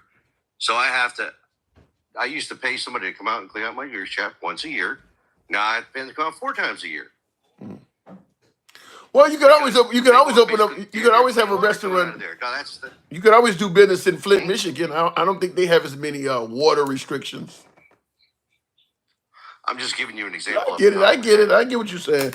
But I just think that if the regulations you were concerned with or stuff like that, I might be willing to entertain the issue. But I think that when you start removing when you start making it so that employees do not get a fair shake, like they can't unionize, or their health care is getting worse and worse, or you're not giving them benefits. Yeah, it's or funny you should mention that whole not unionizing Jeff Bezos, right? Yeah. Who does he back? He's going to meet with Trump that I know of. He certainly don't back the liberals. Trump. Hold on, let me answer your question. Not only is he going to meet with Trump, he also refused to let his newspaper endorse Kamala Harris, even though that paper had been leaning left for years. All of a sudden, he prevented his own newspaper from endorsing Kamala Harris. He ain't leaning left, I'll tell you that much. Well, okay, so he didn't like Kamala Harris, what you're saying. But prior to that, it was always leaning left. Well, so was Elon. Elon used to lean left too. He was a leftist. Yeah, right. He was a leftist. He doesn't support unionizing and stuff like that. So that's kind of funny that you should say that. I don't know if I don't know for the working man and for the union. No. I'm not sure. I don't know. I don't see any evidence that Bezos. I don't see any evidence that Bezos ever was left. When was Bezos left? What are you basing that on? Well, he backed left stuff. Like what? His papers. I mean, if you own a newspaper and you don't lean left, and your newspaper's leaning left, if they're endorsing every Democrat except for Kamala, and that's your newspaper, right? If you were leaning right, you sure as hell wouldn't let your newspaper lean left, would you? It depends. If I can make it depends. Listen, I may lean left on a lot of social issues. Let me respond to your question. I may lean left on a lot of social issues, but if I open up a news network and I realize I could make a lot more money going in the direction of Fox as opposed to MSNBC, I would look, just make me money. I don't give a damn what politics you're involved in. If at the end of the day you're gonna give me X amount, you can run the network. I would find a producer or whoever runs the network, just run it the way you think is gonna make me the most profit. I would be okay with that. But I'd like somebody in the comments. Could they look up to see what Bezos where he leans? Because I'm sure he's got. So somebody said he donated millions to Democrats. Now I don't know if that's true or not. I have never known Bezos. I'm sure one of these thumb thuggers in the comments could sure look that up in about 2 seconds. Yeah, I have. I mean, because I would, Trump with the whole George Soros and Mark Zuckerberg and Bill Gates. If Jeff Bezos was donating money, Trump would be attacking him. I don't recall the right ever really going after Jeff Bezos. He ain't known to support the left like that. Otherwise, the right would have been going after him like all the other billionaires that have supported the left. They go after all of them. They haven't went after Jeff Bezos, which is a clear example of he hasn't been supporting the left. It's funny that so many of these billionaires support the left. Don't you think? There's a lot of them that support the right as well. The Koch brothers, they were billionaires. I don't think there's as many that support the right as support the left. I disagree with that. I disagree with that. I think Jeff Bezos. I mean, you got Bezos. Buffett. Bezos does not support the left. You're trying to force Bezos into a category where I don't have any evidence to that. Yeah, okay, I'm gonna go walk up to my computer and look it up right now. I don't have any evidence that Jeff Bezos. That's an issue I have with your program is that you don't have the ability to fact check. I mean, you're sitting in your office, you should be able to have a computer right there and just look it up real quick, right? I don't, if I look up everything that we talk about, it's a slow to program down. It doesn't have to be everything, but if it's something like this. Well, but I didn't say it. You did.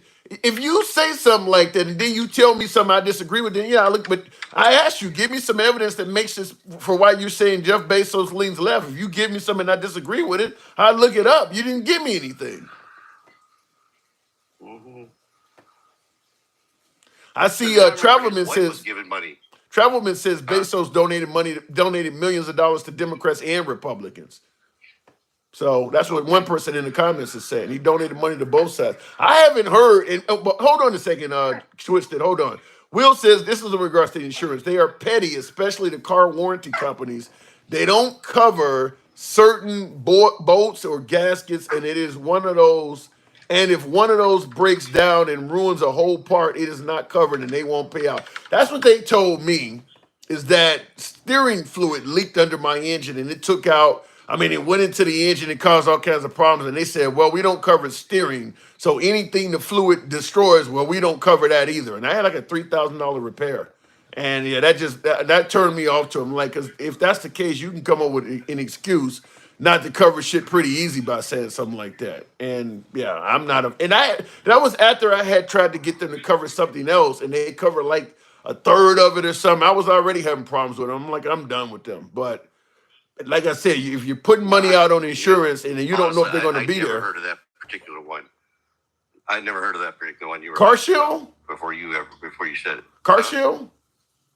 Yeah, I never heard of it. They got to be the biggest car warranty company there is. They got commercials and everything out. Not in my state, What state are you in? Pennsylvania. They got to be there. There's no way they're not in Pennsylvania. You just haven't seen the commercials, I guess. I've never seen a Car Shield commercial. I mean, that's a nationwide. Not once. That is a nationwide company, for instance. I'm sure they probably there. Okay, well, you might be right on Jeff Bezos and being for Republican leaning. And I didn't know At that. any rate, And I wasn't trying to Okay, criticize you. I didn't know that. The reason why. Bill Gates for sure. Yeah, for sure, Bill Gates. I didn't know about Jeff Bezos. The only reason why I came to that conclusion on Jeff Bezos is that any very wealthy person that contributes to the libs, Trump and MAGA in particular, are going to attack them. The fact that they have not attacked Bezos let me know that this guy must not be doing a lot for the left, because otherwise they would have been all over him. Because everybody else, Bill Gates and Zuckerberg, they're constantly attacking those people. They ain't said shit about Bezos. So that was a clear example. He ain't done much for the left. Well, he does it for both. Okay. He seems to be like Switzerland. He's right in the middle there. All right. You know, so it's tough to find anything that nails it down completely. All right. Well, so stop putting them in that category. Like Zuck. So hey, I'll admit when I'm wrong. So will I. So will I. But no problem. But Gates, Zuckerberg, you know, Buffett, you know, the big ones that we know about. I'm not talking about all the other billionaires that we never hear about because we don't know who the hell they are because they're not in the public eye. Right. They all lead left. Yeah. Which is weird because they're always talking about soaking the rich. But why, if you're rich, why the hell would you want to back the party that's trying to take all your money? Because there is a such thing. Because there is some people who do believe I got enough money to take care of my great grandkids, and I don't mind you taxing me a little bit more. Everybody ain't. Well, if they got so much money, why ain't they just giving it away? Because they don't want it to just apply to them. Wait, no, I mean, why ain't they just giving some money away? I'm sure they are. Give away half their fortunes, they'd still be filthy rich, but they ain't doing it. Well, Bill Gates promised to give away his whole fortune upon death. Him and his wife. They're going to give away all of their money. Well, you know what? If they don't, who's going to hold them accountable? But they've given away a ton of money while they're alive, too, though. They've given away a ton of money while they're alive as well. Like, I don't know Elon Musk. Elon Musk is very intelligent. He's created a lot of very successful businesses. But he ain't known as a very generous person. I don't know of huge charities or anything that's bragging about how he ain't known as a very generous person. I mean, like some people, now he may be doing it privately. I'm not saying he's not sharing, but what I'm saying is he ain't known for it. So unless he's doing it and keeping it quiet, he ain't known for somebody that's really generous.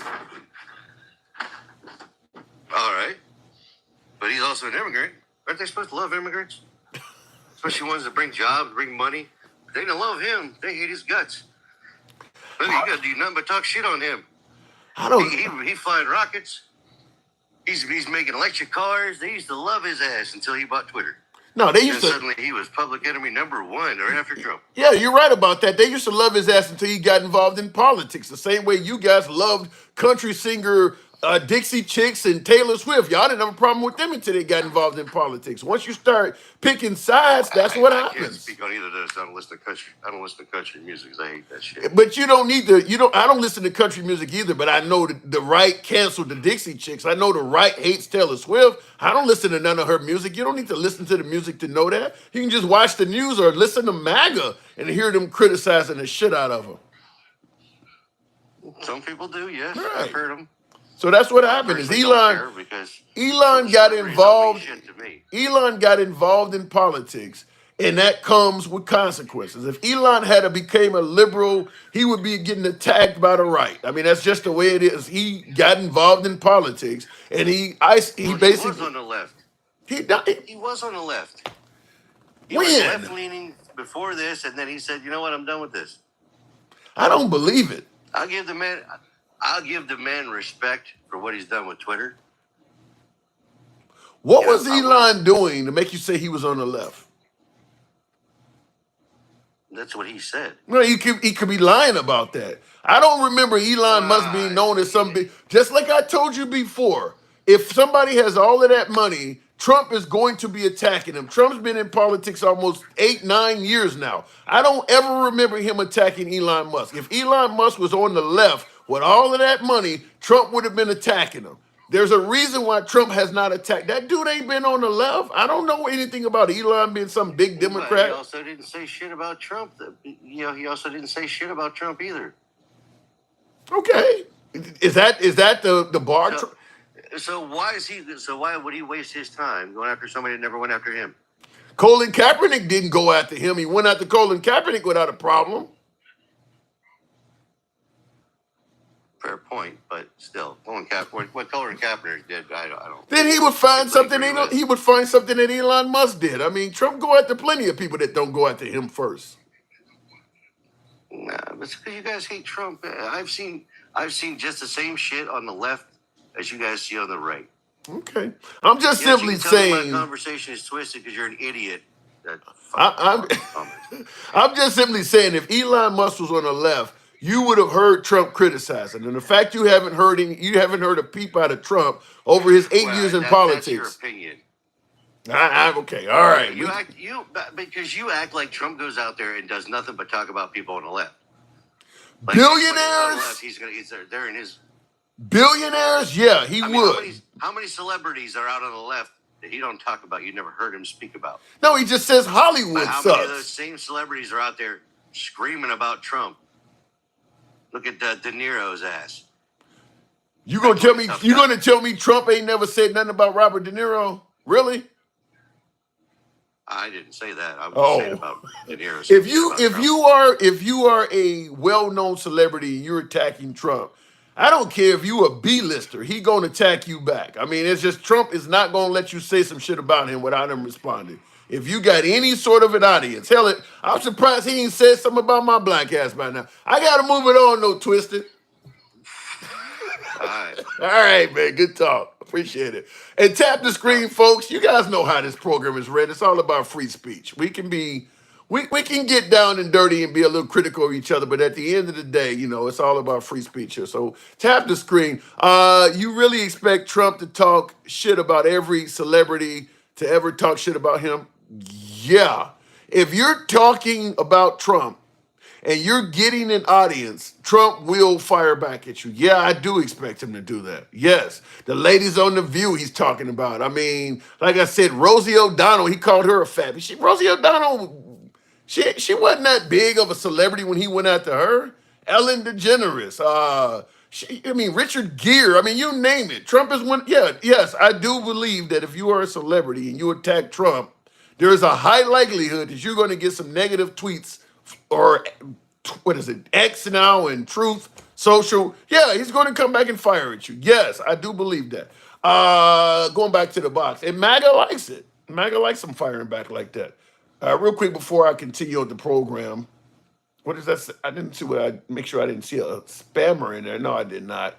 I'm going to go ahead and like I said, folks, if you guys are sending the same shit over and over again, I don't like taking folks out, but avoid sending the same. This is for my YouTube audience. When you say the same shit over and over again, I ain't got no other choice. Anyway, continuing on with the program, Will says it costs to be the boss. Stop complaining. You want employee responsibility, but employer money. Yeah. Well, and I will say that too. That's one of I've always said I think that's one of the reasons why everybody say, this generation of kids don't want to work as hard. They don't work like we used to. They don't pay them like they used to either. As I just gave the example of me working in Milwaukee as a 16-year-old, making $3.80 per hour. I could afford, a day's pay. What are we talking about? $25 well, I worked only 4 hours part-time or whatever, but I could afford a haircut. A paycheck might be, I could afford a pair of tennis shoes. Nowadays, you paying them $7 an hour. They can't afford shit with that money. I mean, what is a 8-hour day at 725? That's less than $60 for a day. You may have to pay $3 or $4 on a bus just to get to work. And if you got a car, it's gonna cost even more. That ain't shit. And that goes to my viewer that was trying to suggest that $7.25 an hour in Wisconsin was a decent salary. That's insane. That's insane. I mean, minimum wage should be at least $10 an hour, even in places like rural Mississippi and rural Alabama, where the cost of living is pretty low. It should be at least $10 an hour by now. The idea that you could work for an hour and not even be able to afford a McDonald's meal at the place you're working shows you what I'm talking about. The combo meals cost more than what the employee earns in an hour. He got to work over an hour to buy this sandwich and fries and pop. We didn't have to do that when I was coming up. So that's what I'm talking about. I think the prices, the cost of goods and services, the inflation of that has greatly outpaced minimum wage because we kept minimum wage the same year after year after year. We've allowed the small businesses. Well, if you raise the minimum wage, it's going to hurt small business. If you, as a small business owner, need the minimum wage to stay the same for 10 straight years, you don't make enough to be a small business owner. You need to get out of this business. You should not be allowed to keep the wages at that low for that long. Maybe a year you've had a bad year, but 10 straight? That shouldn't be allowed. Continuing on with the program real quick. I do not know. I do know Trump hates Bezos. I haven't heard him really say much about Jeff Bezos. It's because Bezos has more money than Trump. Trump is a petty drama queen. The only reason Trump likes Elon is because Elon is giving him money. I definitely believe that. I definitely believe Elon Musk bought his way into our society, into our elite level of politics. I agree with that. MAGA reacts. Good evening, MAGA. I see we MAGA friendly. We're doing good today. Good evening. I don't know if it's going to bring them up though. Wages haven't kept up with the cost of living for 50 years. Well, it's gotten way worse. It's gotten way worse over the last 30 or 40. Way worse. So I agree with you though. It hasn't kept up with the cost of inflation. I'm 50 years old, learned to trade at 16 and started at 18 an hour in the early 1990s. Good on you. Good on you there. I don't know what happened with my last guest. Let me try to bring up another one. I was trying to bring up MAGA Reacts. We'll see if it works again here. $280 million on the presidency. I thought it was 400, Michael Jones. 400 plus, I heard that Elon put behind the Trump campaign. The Adelsons donated over $300 million to Trump. And that's what I was going to tell my last caller. He said that, there's more billionaires that vote left. I don't necessarily agree with that. I think that the left makes a bigger fuss over billionaires. I think the right makes a bigger fuss over billionaires giving money to the left than the left makes a fuss over billionaires giving money to the right. Like I know the Koch brothers for years were pumping money into the Bush campaign and giving.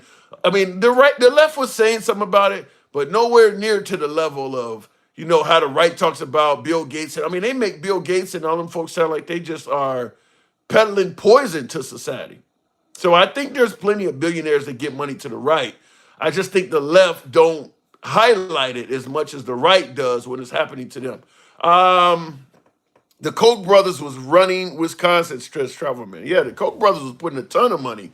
Now, they didn't like the remaining Koch brother. He doesn't like Trump, though. He doesn't like Trump. But during the Bush era, yeah, they were funneling a ton of money to the Bushes. Let me try with my other guests. I don't know what happened with MAGA Reacts. We're entering either a fascist state or an oligarchy. I would say the latter is more likely. User, good evening. You took my whole. Okay, apparently he's busy. All right, we'll move it on. Apparently that caller was we're in continuing on the Koch, what does that says? Koch brothers and Heritage Foundation. Is there a ton now? I'm assuming there is. I was gonna say, is there a ton of money in the Heritage Foundation? But I guess the answer would obviously be yes, considering the members of that foundation. And now they have a hell of a lot of power. Now Trump is adamantly stating he has nothing to do with Project 2025. I think 6 months from now, we'll be able to have a much better conversation on that. Now I said earlier, before I think I said it right after Trump won, maybe even before the election was concluded, when Trump was saying he had nothing to do with Project 2025, my response was, let's see if he starts appointing people that authored Project 2025 into his administration. I said that would be a telltale sign that he's lying and he does have something to do with it. I didn't expect him to actually follow through, but he has indeed. A lot of folks who authored Project 2025 are now working directly for the Trump administration. So there's a but he's still saying, he is still adamantly stating he has nothing to do with 2025. He has no intentions of invoking Project 2025 on America. And maybe he's telling the truth. My humble opinion, I think the odds of that are pretty low at this point, but maybe Trump is telling the truth and he has no intention of pushing Project 2025 onto the American people. Here's my stance on it. Imagine some far left publication where it talked about giving transgender equal rights and letting them play for their own team of choice, go to whatever bathroom they want. CRT was going to be taught at every school. DEI was going to be the law of the land. And this publication, as far left as it is, was written by a whole bunch of liberals. And all of a sudden, a liberal president won the presidency, stating he had no intentions of ever doing something as far left as that, but he started appointing a bunch of the authors of it to his administration. I'm talking to my beloved MAGA when I say this. You know damn well you wouldn't believe that liberal politician when he said he wasn't going to do that. If he started appointing all them people that wrote all of that shit to his administration, you know damn well you would not believe that liberal president when he said, well, I'm not going to do this though.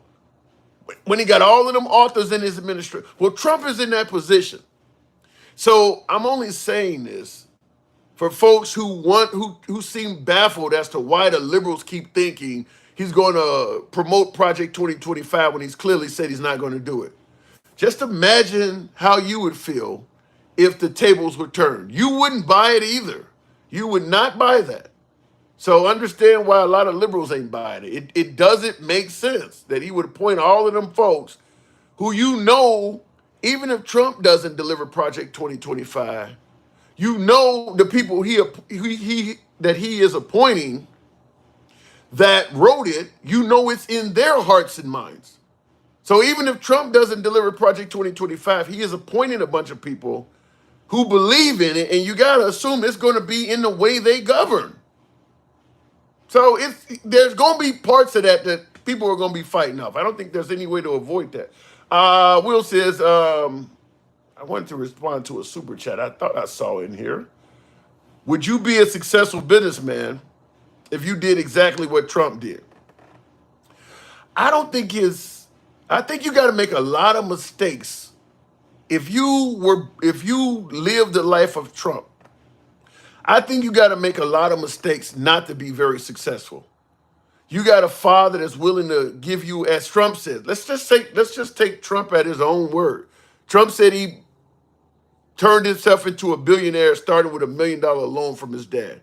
Now, everybody believes he inherited a hell of a lot more than just $1 million from his father, but let's just say $1 million alone. I would suggest to you, I got a few hundred people watching. If your dad or one of your parents loaned you $1 million before you were out of your 20s, I bet there's a bunch of folks that are watching right now that would be multi-millionaires or maybe even a billionaire. Because a lot of folks that were Trump's age when he received that $1 million loan from his dad, most folks that was his age, I'm talking about white guys, even white guys that were Trump's, they couldn't find a bank in the country that would give them $1 million. So Trump is way ahead of the game. Your dad is going to give you $1 million loan. Even if I don't have a single hit on my credit at all, I'm not going to get $1 million from any bank in the country. So you're way ahead of the game. Somebody, $1 million they're going to put in your hand. You ain't done shit. You got a college education. That's all you got. And you're able to receive the backing of $1 million. So I do say that I think it's hard to, you should be successful if you're in Trump's situation. And that's assuming, as I said, that he only received $1 million from his dad. I think everybody believes he received a lot more money than that because his dad was incredibly wealthy. When his dad died, who do you think the money went to? So unless you really make some really awful moves, if you're in Trump's situation, you should be doing well. So it ain't like he, pulled a rabbit out of a fucking hat.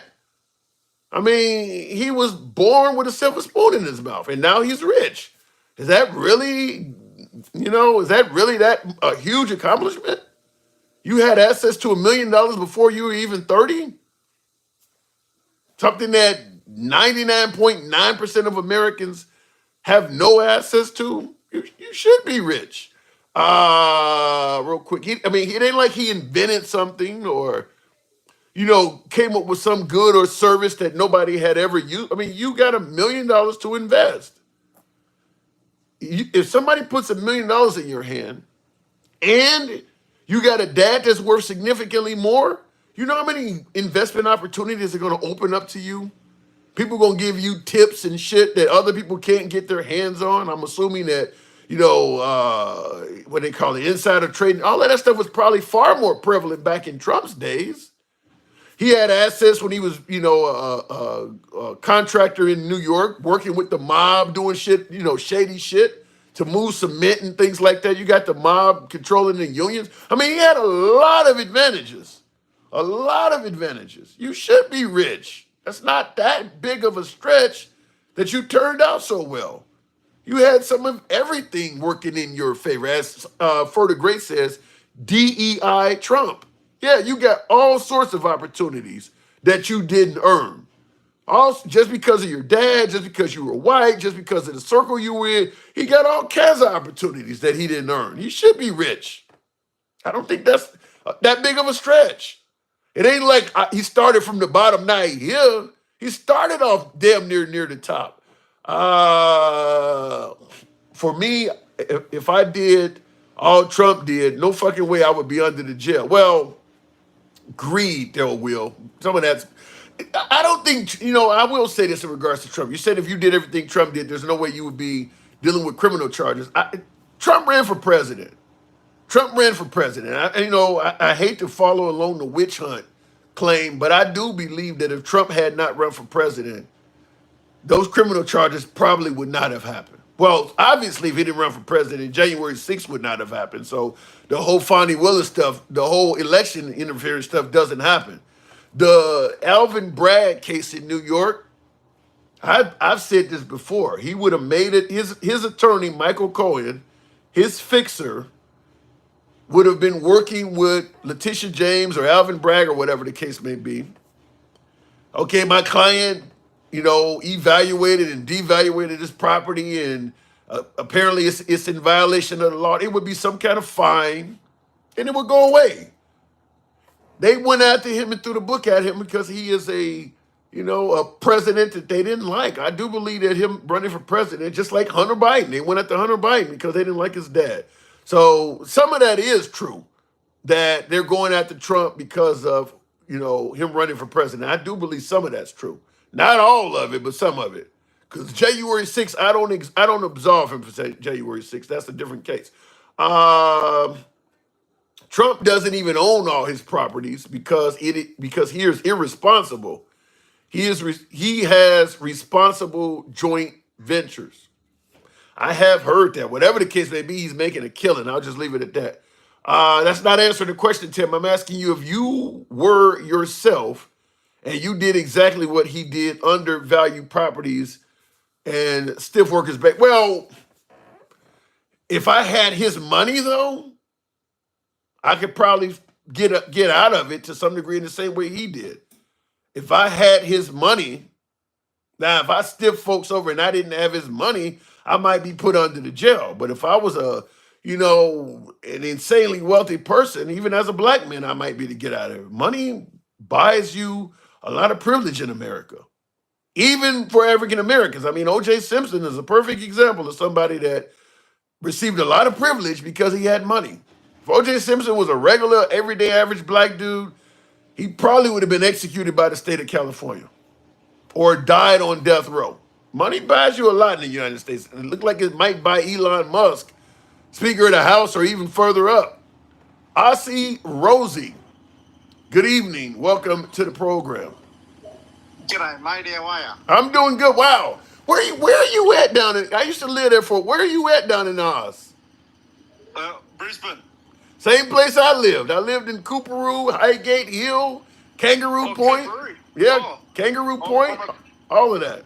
I'm about an hour from Cooperoo. Okay. All right. Nice. I'm Moreton Bay, Redcliffe area. I used to work at the Redcliffe Hotel out there, right across the bridge. Bullshit. Yep. That's awesome. Yeah, I used to. Wow. I had a very, very cooperative Aussie friend. She lived at 12 Bradley Street, right there in Redcliffe. That was her address. That was her address, 12 Bradley Street. I'll never forget it. Had good times there. I might have to see if she still lives there. No, she don't. She don't. She moved. She moved before I even left Australia. Because I followed her to the next location, but I'll never forget 12 Bradley Street. It's kind of like the summer of '69, so to speak. Had a real good time there. Sounds like a good time here. So what brought you on from down under? What brought you on here? What did you hear? Well, I've been following you for quite some time. We have difference of political opinions and that, but like you definitely like this is what we need. Like in here in Australia, like it's I'm assuming the same in America and that. Like the left and the right, like we need to agree to disagree a lot better. Mm-hmm. And that and come together in the middle and just, okay, you have a different opinion, I have a different opinion, and that you're still a good bloke, I'm still a good bloke. At the end of the day, you've got kids, you're a good father, so on and so on, and that let's just leave it at that. Right. Like now, when you say, let me ask you though, when you say you differ from me politically, now now you guys have, what is it, the Labor and the, what are the two parties there? The Liberal Party over there leans right, and the Labor Party leans left, if I'm correct, right? Yes. Okay. Yes. And you are a liberal? Not. I'm a minor party. So like what? So like the Green Party, not the Green Party, but like you guys don't have minor parties over there. We do. They just don't go anywhere.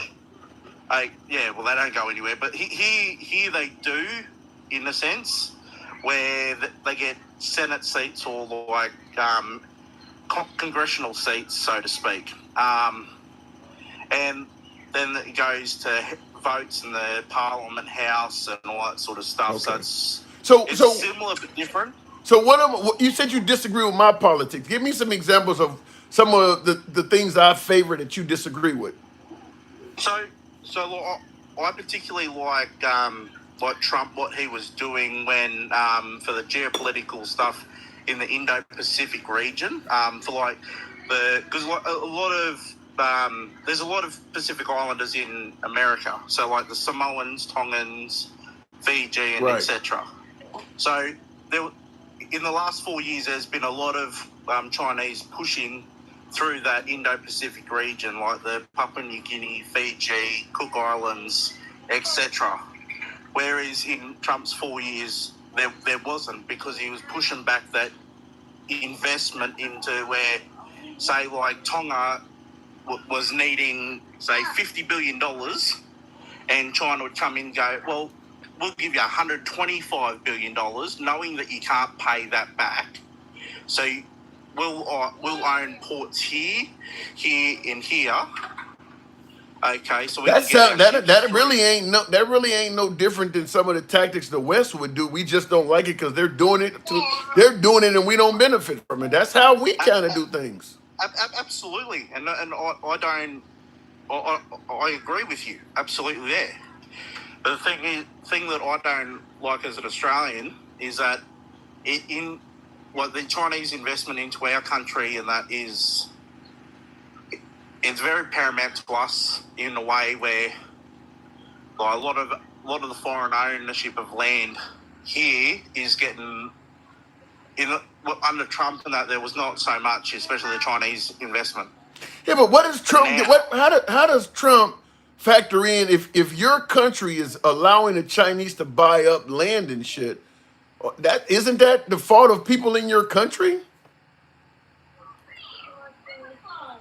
Well, we have a Prime Minister at the moment, Anthony Albanese. You have one look at him, it looks like a ferret. He just looks like a ferret. Hey, when I left, Howard was still in there. That's how long it's been. Howard was still prime minister when I left. Oh, yeah, the George Bush's mate. Yeah, that's how. Yeah, it's been a while. Yeah. Oh, yeah, lied Australia into Iraq. Yeah. Well, you guys follow America you guys are the only country on earth that's been our ally in every war. You fought in every war we've had. That's the one thing that I strongly dislike about us, though, is that we every time we bend over and take it. That, like, theoretically, like every time, like Iraq, we jumped and said, "Yep, we'll do it." Afghanistan. Yeah, yep, but you do know you would be speaking Japanese if it wasn't for us, right? Oh, here we go. Yeah. I knew that was coming. You know that. There's a reason why you're bending over and you're bending over and taking it, because you do know that you guys you got one of the, in my opinion, one of the best countries on earth. And if it wasn't for the United States, there's a lot of other countries that would realize this is one of the best countries to conquer. So absolutely, yeah. So I just hate how it's always like, yeah, Australia's always been like, if you're a mate, and that we'll like, you lived here, so like you know what our culture's like. Right. If you're a mate and you need us to defend you, we will to the death. And yeah. And that goes for America. Like, if America needs Australia, we'll be there. And we'll every time. You guys have been there every time for us. But I'm still not hearing, what about my politics you disagree with? I never really spoke on China buying up property in Australia. I've never really discussed that much. Well, I know with Harris's the $25,000 the first home buyers grant, that's already been adopted here in Australia, and it tanked our housing market. Because, well, say that I wanted to get my second home. I'm not wealthy in that, but like, I wanted to get me second home and whatnot. I'd have to pay an extra $50,000 for that home. And also the property would automatically go up by an extra $25,000 because you're adding that grant on top of it. So what you're saying is Kamala Harris's proposed $25,000 home credit was bad. You would not have favored that.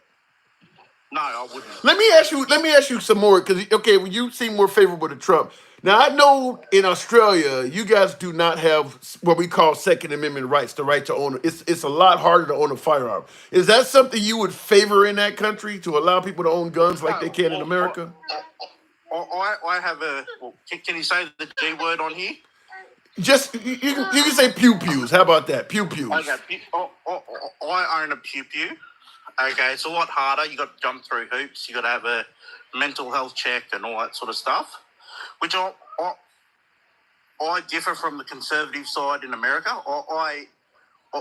I'm in favour of that, because I wouldn't want a crazy person who's got a few screws loose in the top attic to. Yeah, but when can you own like carbines and stuff like carbines like an M16 or an AR? Can you own all of that? No, Okay. no, Do you believe that Ozzy should be able to own that? no, I don't think so. Why not? Oh, just for me as a culture thing, I just don't think it's necessary. Like for myself, like I don't foresee a reason in this country, and there hasn't been a reason for since 1788. No, when the Japanese invaded you guys during World War II, you had surrendered all of Queensland. You could have used it then. No, we didn't surrender all of Queensland. No, but you were about to. Slightly. Give me 1 second. All right, I'll give him. Hey, it's a good conversation. I appreciate him coming in from Australia. I want to make sure I didn't miss a super chat in. Will, I see your question, but yeah, I definitely think that if you got money, you can buy your way out of stuff. So that was the answer to that. Well, I'll give him a minute to come in, otherwise I have to move on. But yeah, the pew pew thing. I do think I think that most first world countries where they have a democracy or a republic, whatever you want to call it. Most first world countries do not want our pew pew freedoms because of all the problems. Who was it? The baby oil guy that once said, "More money, more problems." Wasn't that the baby oil guy that's serving time right now? He said, "More pew pews. There are problems that come with pew pews." And Sorry, I was getting your kids some water. okay, It's currently 37 degrees here, so that's about 100 and something Fahrenheit. Wow. Now you're out in the middle of Bridge somewhere. You said you near Morton Bay or something like that? Yeah, Okay. I might be near the water and that, but it's still fucking hot. Right. I used to love the Morton Bay Bugs. Oh my God. I used to love a nice fish and chip shop. I would love to be there for that, man. Man. I'll tell you, if we ever have a white Christmas here in Australia and that, we're fucked. Yeah, if you have a white Christmas, unless you're in Hobart, if you have a white Christmas in Australia, the planet has really went off. Oh shit, yeah, I'll 100% believe climate change is real. Yeah, that's like a white Christmas that would be our version of a white Christmas in Key West or something like that. Now that ain't ever gonna happen. But I do gotta move it on, man. Wow, but I do appreciate you coming through from all the way down there, man. Listen, my door is always open to you. It's gonna be a little bit more of a challenge because the politics of your country is so different than ours. But it's always gonna be a pleasure having you on, man. Thank you. You're welcome, my brother. You take care. You too. Appreciate it. And I'm trying to think, what time would it be? I should have asked him what time is it here? It's a little bit after 11 p.m. Central. So I guess it would be about 4 or 5 in the afternoon over there tomorrow. Isn't that the way it is? Yeah, you add 4 hours on, so about 3 or 4 o'clock on Saturday in the afternoon. 3 or 4 o'clock, almost evening time over there. They're like 15, 16 hours ahead or something like that. I really missed it. I used to live over there and enjoy myself over there. 3:17. Yeah, okay, 3:17 p.m. 3:17 p.m. Saturday. Yeah. Yep. Oh, good times, man. Good times talking. You right in the area I used to live in. Oh my God, right in my area. Or used to have fun in rather. I lived in closer to the CBD, but certainly partied in your area quite a bit. Briz Vegas says, I don't know who that is in the comments. Somebody else sound like they're from Brisbane. I can't find my spectacles. Back when I lived in Brisbane, I didn't have to wear glasses. I could fucking see. Devious Chris. I get it all. Oh man, I can talk about everything from Noosa to Surface Paradise and Coolangatta. Oh my God, I had some good times there. Let me go back to the box. Continue on. I'll try this again with First Watch. Good evening. Magariax, I try to bring you up next. For some reason, you're having problems coming up. I don't know why. Ain't nothing but Americans from Britain, Australians are what? Ain't nothing but Americans from Britain, Australians are. That's you. Huh? Good evening. What's up, Tim? How you doing? I'm doing good, man. I'm doing real good. You see what's on the screen? I'm asking this question. Is Trump on a land grab? We talking about Greenland. We talking about Panama. We talking about threatening Mexico, making Canada a 51st state. What is your boy doing, man? Oh my God, Tim. Let me say this, and I know I done been on you about 3 or 4 times, and we're not gonna agree on nothing that I say. Nothing wrong with that. Nothing wrong with that at all. Give me your I point. know that because you said you left of Bernie Mac and all the way to I didn't say nothing about Bernie Mac. I said we go left of Bernie Sanders till I'm having dinner with Q. Bernie Mac, huh? Okay. Yeah, but you know, everything I say is controversial, Tim, and I'm sorry that I got in. You let me in, but let me tell you something about what you're saying about President Trump. America was built on certain things, okay? And right now, it's like it's a reconstruction of America. Explain. When I say that is everything has changed. Everything. Even when I hear you talking about our allies and we're this, and trust me, Tim, when Trump get in office, we're not going to have the same allies that we had before. So we're going to have. So everything is changing, but it's happening because of Trump, right? Is it anything wrong with that? It has to be an initiation from somewhere in order for things to change. You involved and you done better. I've heard you talk about you've been in Australia. You've been in different places and you have evolved into a better person. I see you. You know who I see? Man, you're a beautiful, an American black man.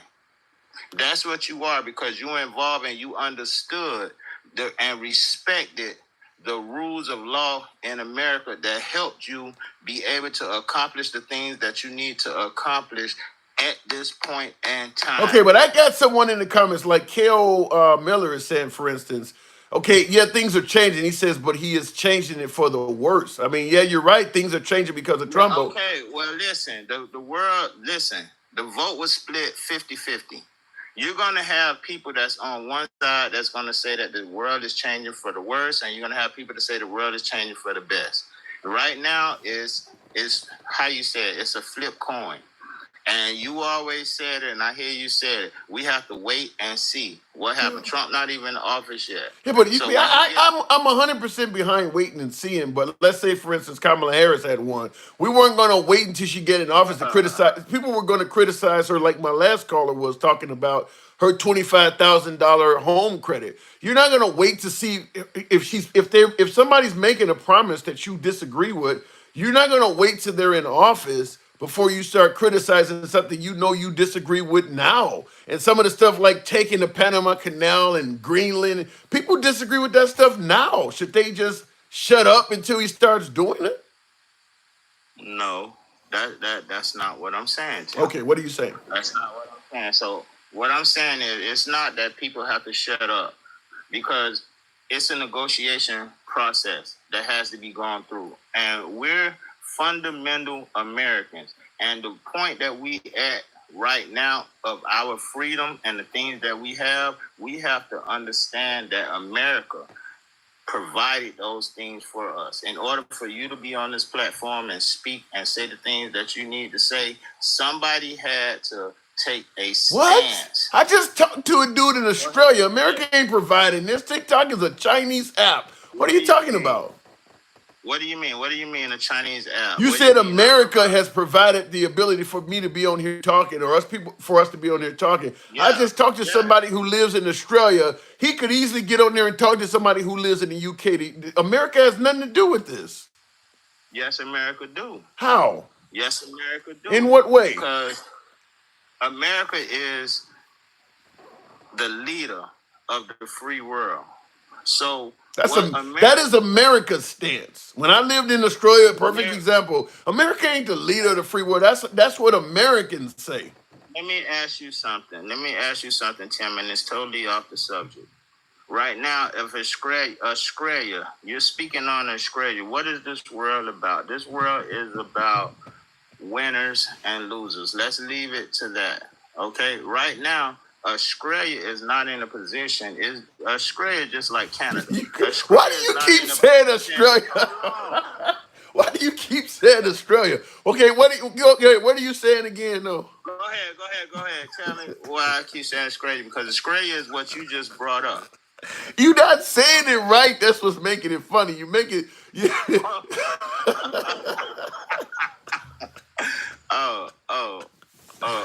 Well. It's like you saying screet or scrimps.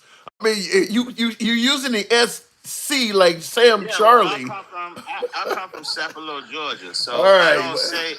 It was, but and I'm not here to mock you or make fun of you. But when you keep saying it over and over and over again, it became I couldn't help but notice it. You said it about 10 times.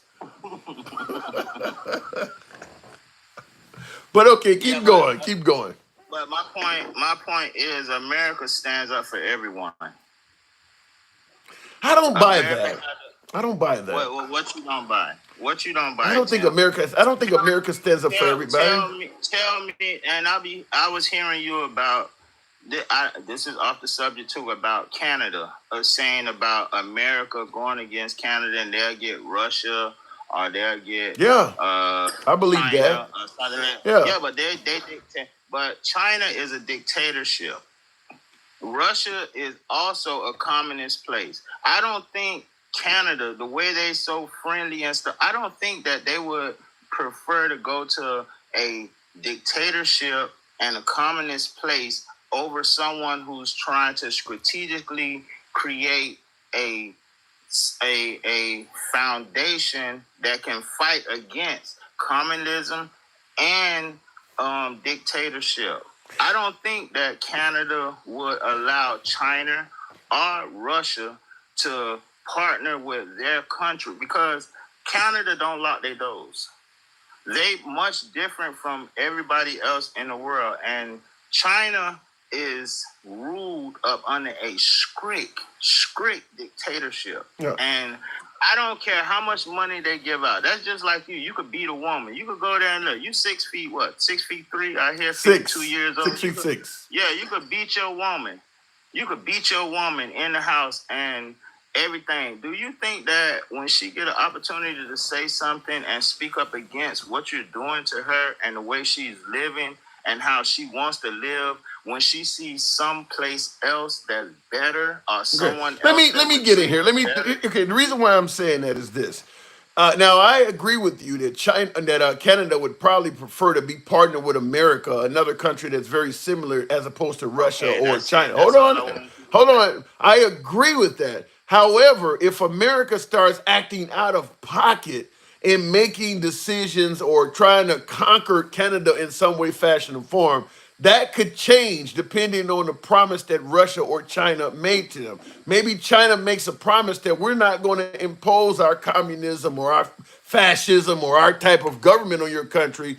Just give us a certain amount of money and we'll provide you with a little bit of security to allow you to be free and not have America take you under their rule. So I agree with you that Canada don't want to be with Russia or China, but they don't want to be taken over by America either. And if America starts acting out of pocket, they may change their stance, because it's the difference between voluntarily doing something and having another country force you to do it, against your will. That's when they may do it differently and like, listen, I normally would be okay with the United States, but now they gonna come over here and just make demands and try to take control. Fuck it, I'll work with Russia. Well, with you saying that, I want to use another example about a woman living in a house with her husband. When you say that you would listen, Russia and China will never change. And Canada is a place that even Americans look up to. Americans go to Canada because of their freedom, their goodwill, the kindness, and you can't get that if they side with China. Matter of fact, Russia right now even talking about negotiating with Trump. You know why?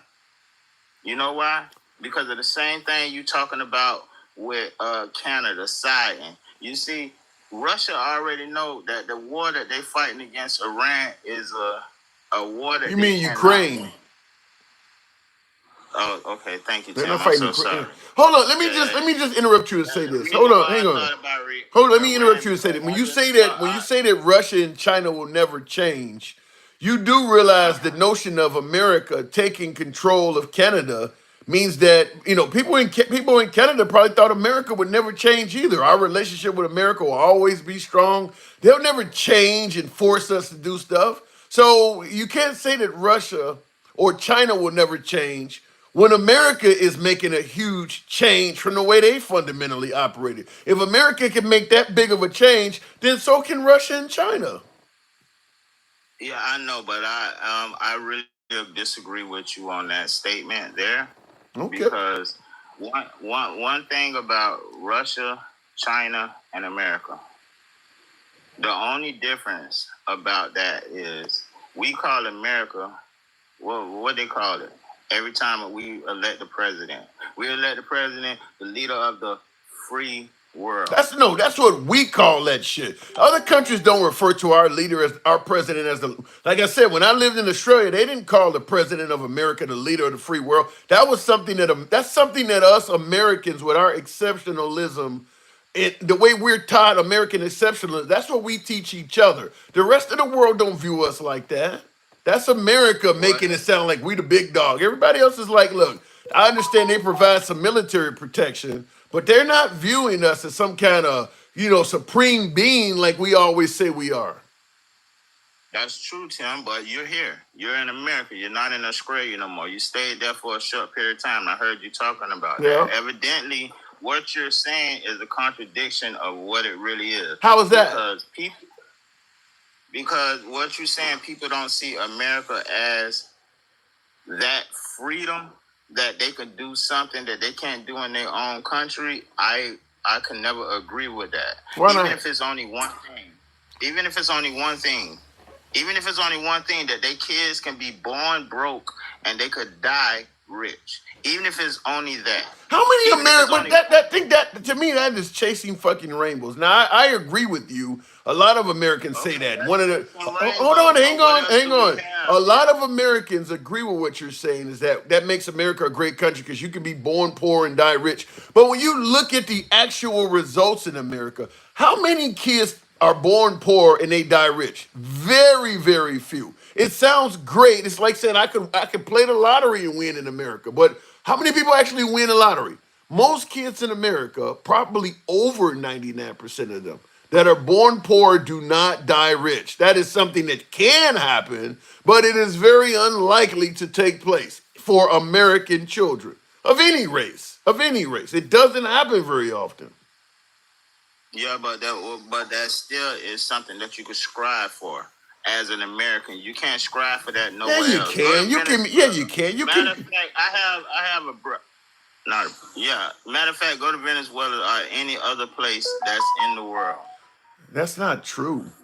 If you want to compare America to Venezuela, yeah. But if you talking about the UK or France or Germany, there are plenty of places you can be born poor and die rich that are not in America. That's why you got to come up with Venezuela or North Korea somewhere. When you start naming first world countries, you can do that there too. The places that you name is they're living by class. So even though you're changing it and saying a different stance, but it's still the same. You don't think America's living by class? All the wealthy people living in gated communities and shit. You don't think that's class is happening here? No. Really? No. Okay. No. I don't, and I'm gonna tell you. You can barely even send your kids to school with wealthy people because their kids are going to schools your kids can't afford. There's plenty of classism in America. How many wealthy people are in America that own schools and they're segregated? That ain't what I said. I didn't say they own the school. I'm saying they send their kids to private school where you and I can't even afford the tuition to send our kids there. Yeah, well, maybe you and I can't afford it now, but some other people that's a part of a different class can afford it. Just because you and I can't afford it, that doesn't mean that this doesn't exist. So what you're saying, if not everyone, even the worst of the worst, and I, this is one thing that I hate when I talk to certain people because they try and make it seem like everyone supposed to be. It's like the diversion and equality. Everyone's supposed to be on the same level and equivalent. We go to school together. I'm quite sure you was in school with a lot of your other friends and stuff who wasn't on the same standards with tests and doing the same thing that you was doing. So what's your point? I'm quite sure you was. My point is that's not the way the world works. What you're doing is you minimizing and minimizing human life by trying to say that if everybody is not equal, then it's not fair. How? If everybody can't learn the same, we have different methods of learning. Some people learn by vision. Some people learn by sound. I don't understand where you're going with this. Some people learn by sight. I don't understand where you're going with this. Give me a minute. If you give me 1 second, I'll let you know where I'm going with it because you're the one that's talking and telling me that. And we left from talking about Germany and talking about classism. And that is what we were speaking on. And I was trying to show you that you're saying, no, everywhere is the same. And I'm trying to show you that everywhere is not the same and is not equal. I'm telling you classism is alive and well in America. And you're saying it's not. It's not. Because in America, the reason why we have so many problems with all the different activist groups and stuff like that, because it's not classism. If it was classism, we wouldn't have that. Let me tell you something, because everybody would understand their place. In America, we still stuck on this. What is classism in your? What is the definition of classism to you? What do you think classism is?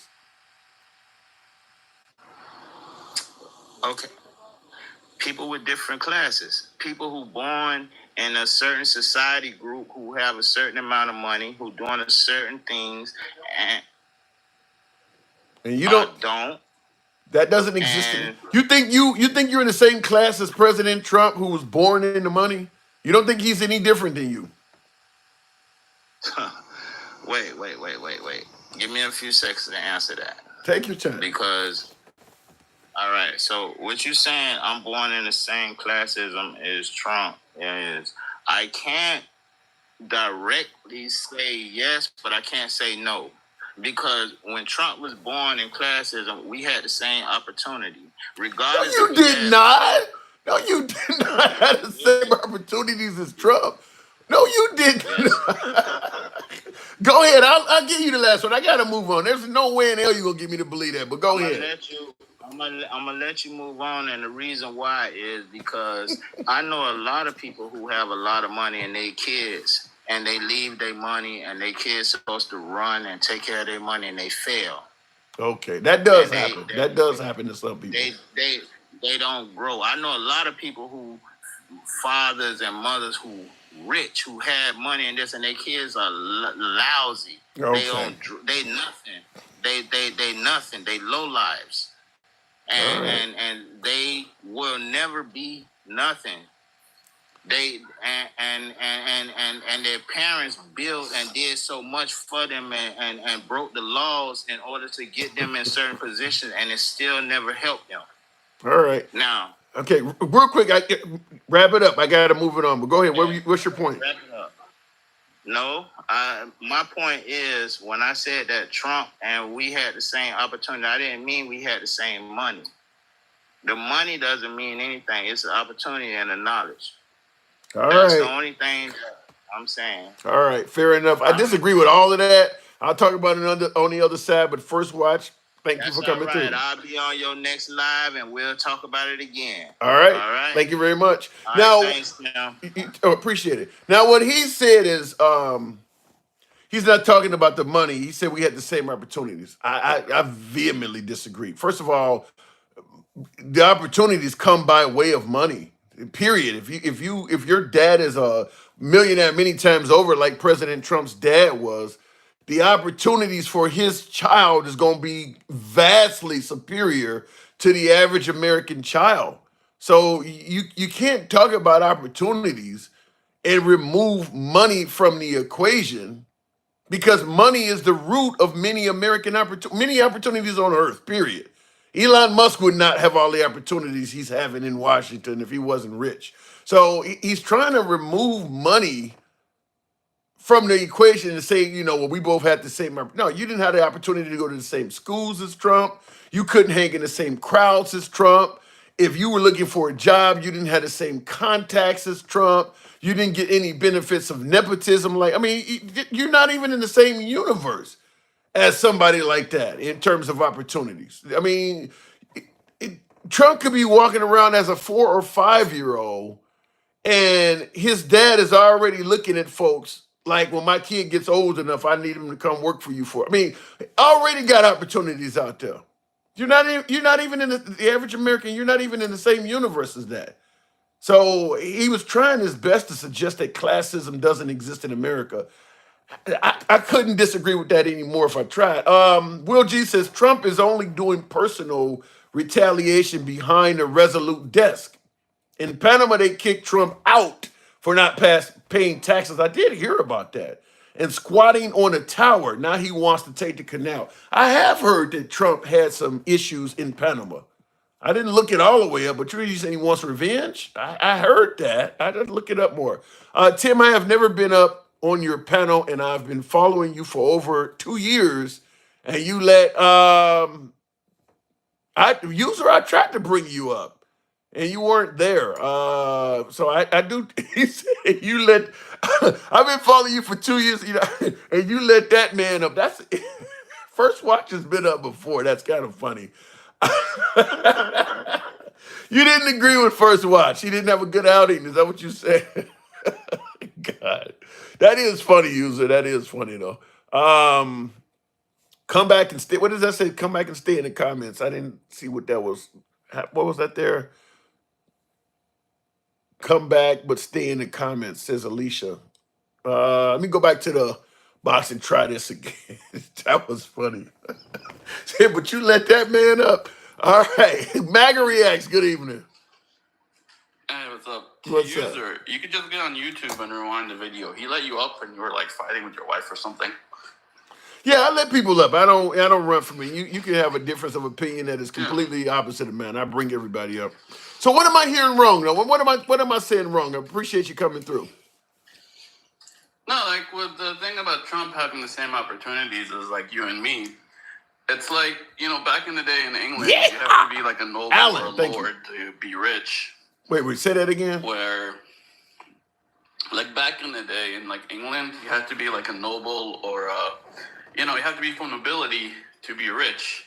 You couldn't just become rich. You had to be like born a royal to become king. Yeah, we don't have royal classes, but we don't have kings and queens. We have Rockefellers and Kennedys. You already know anybody born with that name in that family is essentially just like born royalty. The Elon Musk family, for instance, or Bezos family, that name, anybody born in that family is going to be no different than being born in the Queen's family in England. You're going to have a ton of money and privilege if you're born in that family. Well, yeah, in time, but Bezos started out in a garage back in like... Yeah, but what I'm saying is... years, back in the 90s. Yeah, but you're talking about Bezos. What I'm saying is we've always had the Kennedys, we had Rockefellers, we had the Hughes family. We've had families like that in this country. We've had dynasties like that. A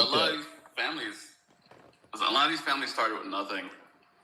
Just because we're not rich now, like we could become rich and then our kids would have the same opportunity. Yeah, but you can do that in we all start in different places, but the opportunity is there. But you making it sound. But you and my last caller both are making it sound like if you're born poor in France, there's no way you can ever become wealthy. You can become wealthy there as well. I would say it's a lot harder in France. There's a lot more restrictions. It ain't easy in the United States. I mean, it's not easy anywhere, but it's easier. I say it's the easiest in America. It's not easy, and nothing's 100% equal. But the now, results are never going to be equal, but it's a lot easier here than anywhere else. but let me give you the counterpoint. While you believe it is easier to start at the bottom and end up wealthy in America than anywhere else, you also can fall further down in the bottom in America than you like for instance, most of those countries, they don't have homelessness. They don't have people that have no health care. I mean, so the floor is deeper in America as well. Yeah, there's a very high ceiling if you can reach it, but the floor is also much deeper in America. You can fall much further down on your ass, and more Americans do that than they get wealthy. I disagree with that too. I think poor people here probably live better than like poor people in China or a lot of these. But now we're talking about stick to Eastern Europe. I mean Western Europe. Now you're going to China. Yeah, that's different. But I'm talking about first world countries. Okay. I mean, it's very hard to compare America to a smaller country. That's the other thing that annoys me. Like most people trying to compare one of the states, like Norway, to then pick one of the states of America and compare it to one of the states in Europe. I mean, you got the EU versus the United States. If you want to compare Mississippi to Greece, you can pick a state in America and compare it to a state in the EU. Like in the end, I think America has created more opportunity, and that's how we've gotten to where we've gotten through technology invented by Americans. Like earlier, you were saying, TikTok's Chinese. Yeah, that's true. But if it wasn't for America, like we wouldn't be at a point where you could have an app like TikTok. I don't buy that. It was invented here in America. Yeah, I don't buy that. There's tons of social media users. There are successful social media platforms where Americans are not just like there are big musicians and big actors and actresses out there. That's not what I'm saying. I'm saying we wouldn't even have social media if it wasn't for America. And I'm disagreeing with you on that. I'm saying that there are big social media platforms out there where their predominant users are not Americans. There's stuff that exists outside of America. Just like there are big musicians, big actors and actresses that make most of their money and most of their audiences are not American. People always think that every gateway to being wealthy goes through America. At all.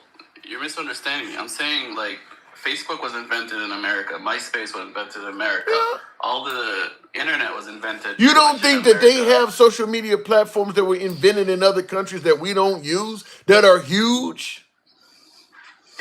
They're copies of our. It ain't got to be a copy. They do invent stuff.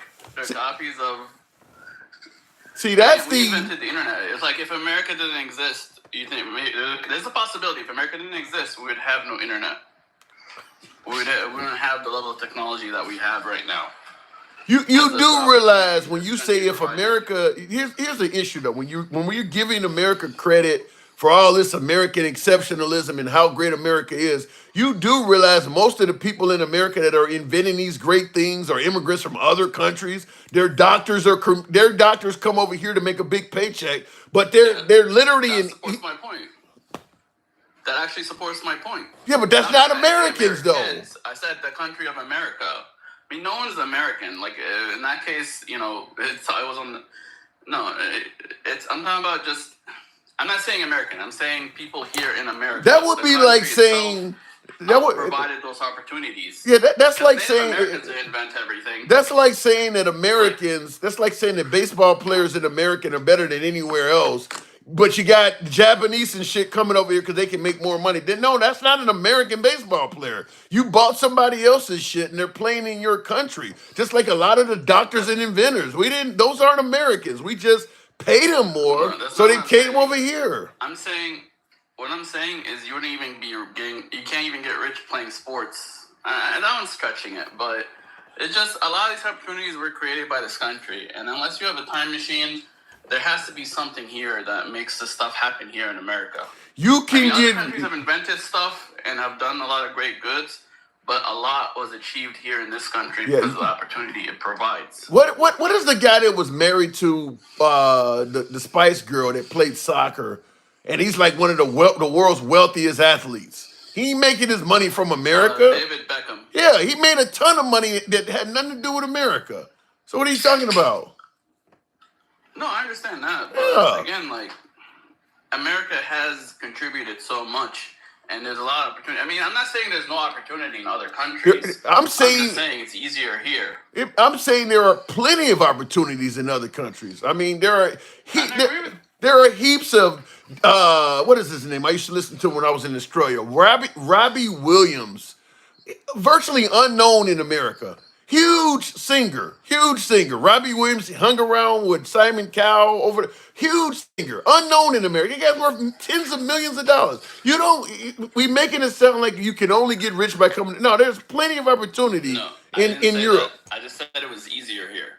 You're twisting my words. I didn't say it's impossible in other countries. I'm just saying it's easier here. Okay. Well, the That's fact all I'm that saying. It's easier here, and that's the reason a lot of these things get done here because it's just easier. it may be easier here, but it ain't by much because most Americans have no chance of becoming wealthy. So it might be easier here, but that ain't something big to brag off of because most Americans never accomplish wealth. So it sounds great that it's Yeah. easier to do it here, but I mean, if you're not doing it, it ain't that big of an accomplishment. I'm not saying it's guaranteed. It would be impossible to guarantee that everybody's successful. Someone has to lose. We can't all win.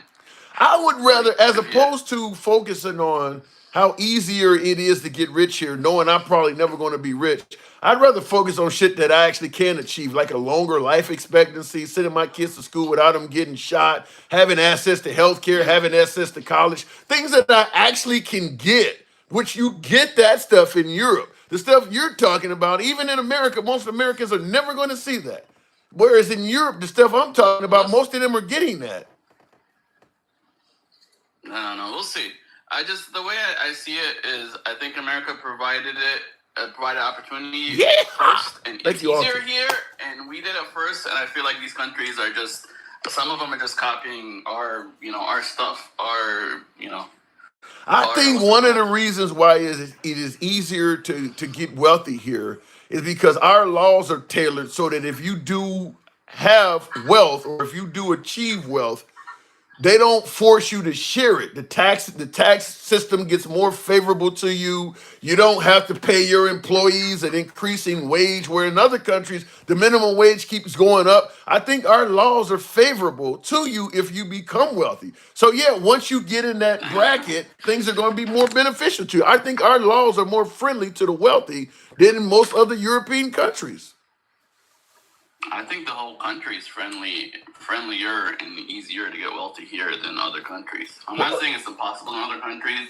I think it's easiest here.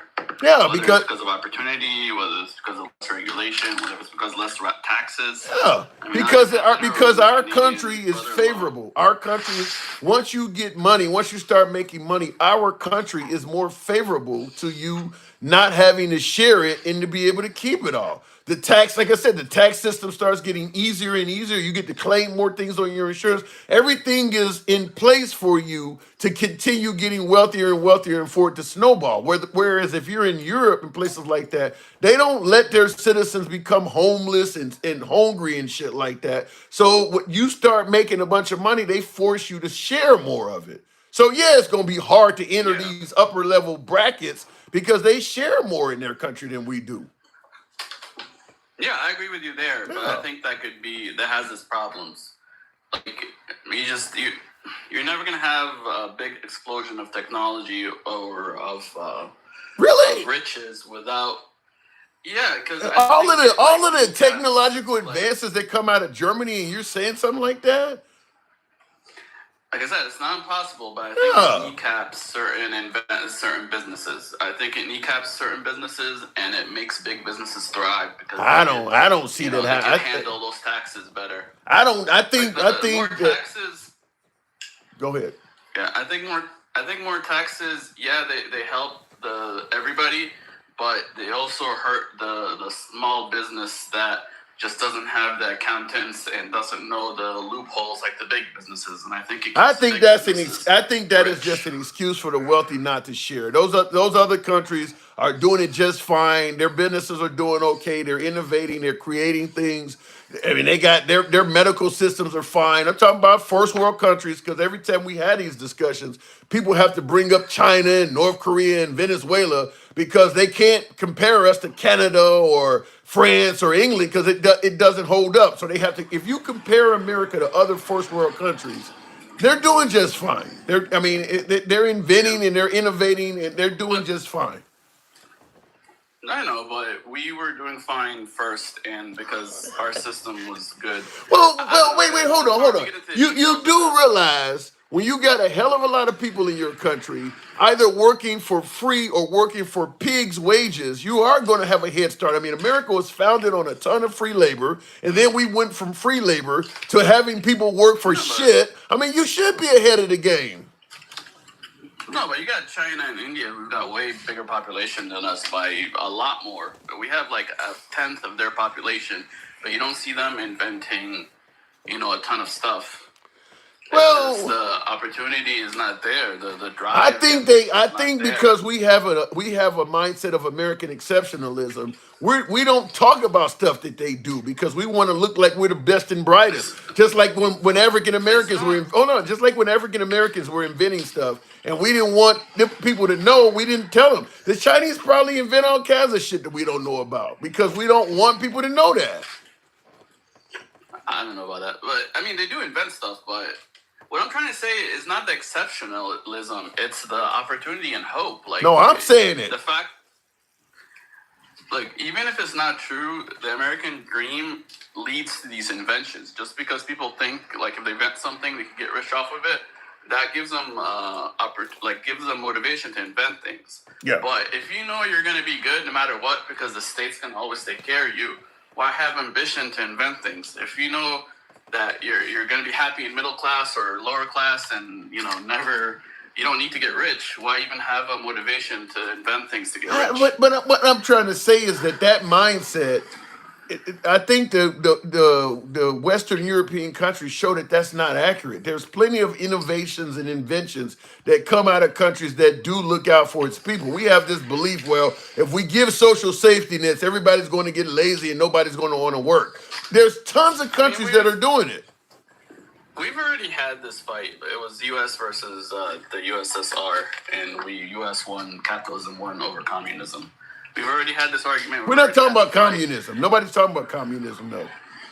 But a lot of what you're saying sounds like communism. No, that's because people. No, that's a Republican talking point. They said the same thing about Obama when he wanted to get universal health care. That made him a socialist just because of that. No, that ain't. None of the countries in Western Europe are communist countries, but they look out for their people. And I'm not against looking out for their people, but I think the opportunity here, the way this system works, is a lot more better motivation. And I think there's less restrictions, despite people thinking there's systematic racism and stuff like that. There's less things stopping you from getting rich here than in other countries, including, like you said, taxes and regulations and class and racism. There's so much less of it here that it's easier here to get rich than anywhere else. And also, let's agree to disagree on the rest of this. Also, like, a lot of people get money, like a lot of lottery winners get money and they lose it. Because when you give somebody money, it's like, giving someone a fish. They're just going to eat the fish and be hungry again. I just think that's an excuse. Yeah, I just think that's an excuse not to help people. Well, if I help you out, you won't appreciate it. So I'm not going to give you shit because I want you to appreciate what you earn. That just sounds like an excuse not to help people out to me. This has to do more of the Trump argument. That Trump, he's successful because he's a hard worker, which I think he's proven that he works hard, because I've never seen someone work as hard as him. And I never seen anybody start out as far ahead as him either. No, there's a lot of people that started out way richer than. I don't know anybody. Yeah, I guess you're right about that, but you will acknowledge that Trump had a start that is further along than 99.9% of Americans, right? Yeah, but also, like, his dad died in, 1999, so Trump was already rich and wealthy, and he already, had a brand and everything in 99. Okay. When his father didn't pass away and leave him a lot of money. When his father, passed away, Trump was already rich and famous. Do you realize? You realize just the connections his dad had alone? His dad was a real estate mogul. Trump grew up and made a ton of his money as a real estate mogul. That means all of these connections, people were doing business with him, even though he has no resume because of his dad. His dad didn't have to leave him a penny. Just all of that nepotism is worth millions of dollars. I agree with you. Trump started out ahead, but he got far as well. Like, he started out ahead, but from where he started to where he ended, he traveled a far distance. It's not like he started out at X point and stayed at X point forever. That's like literally, that's like me giving you $1 million and telling everybody that you are the son of Joe Biden and expecting you not to succeed in Delaware. You should be rich. I mean, you got him as a dad. You got what was his name? Fred Trump. You got him as a dad. He owns half of New York. His dad did. His dad don't get you $1 million plus all of his connections you got access to. His dad didn't own half of New York. His dad owned a lot of shit, is what I'm saying. He owned a few buildings, enough to be rich in that time. I mean, he was rich. He wasn't poor, but he didn't own half of New York. You make it sound like he started from the bottom and worked his way up or something. Again, that's not what I'm saying. I'm not saying that at all. I'm saying he started in the top and got way in the he started at a 7 and got to a 10. Shit, he didn't start at 7. He started in the 99%. When he started in the 1% rather. He had $1 million in his hand before he was 30. How many Americans during that time period, back in the 60s or whatever, how many Americans, even white people, that was that young that had access to $1 million before they was 30? He's way ahead of the game. You gotta look at it like this: how many people go from millionaire to billionaire? And it's not a lot. To get to millionaire, it's. I think that if you used to be, but to get to billionaire, that's a lot further.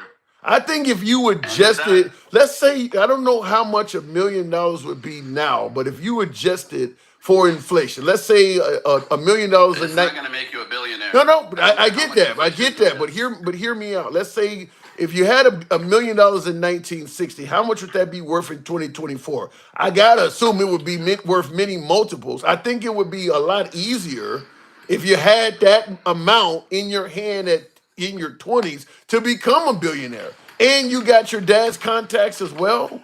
I think you're well on your way. Again, I'm not arguing that. He started out ahead, but he also got very far on his own. Just because he started out ahead, if he stayed exactly where he was, then yeah, I would agree with you. But he got ahead. A lot of people that start there end up behind. They end up losing that money and being poor. I mean, name me a rich Rockefeller. Isn't that family broke? The Rockefeller are all broke right now. I don't know what the Rockefellers are doing, but I'm just going to say that's like somebody put $100 million in your hand right now, and then 50 years from now you're a billionaire and you're bragging about how much hard work you put in. That doesn't sound like that to me. That seems like the path you are. No, sorry. If I gave you $100 million right now, more likely you're gonna lose it or stay there. It's very hard to go from 100 million to even no, 2 it's or not. 3 billion. Not if you got 50 years to do it. It's easier than starting out at 0, but it's.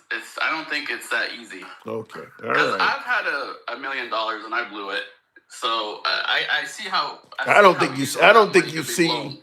think you see all this in it. Not only am I going to put $100 million in your hand, I'm going to give you a free education at the Wharton School of Finance. I'm going to give you access to all my contacts. I mean, how much more can I prepare you for wealth than that?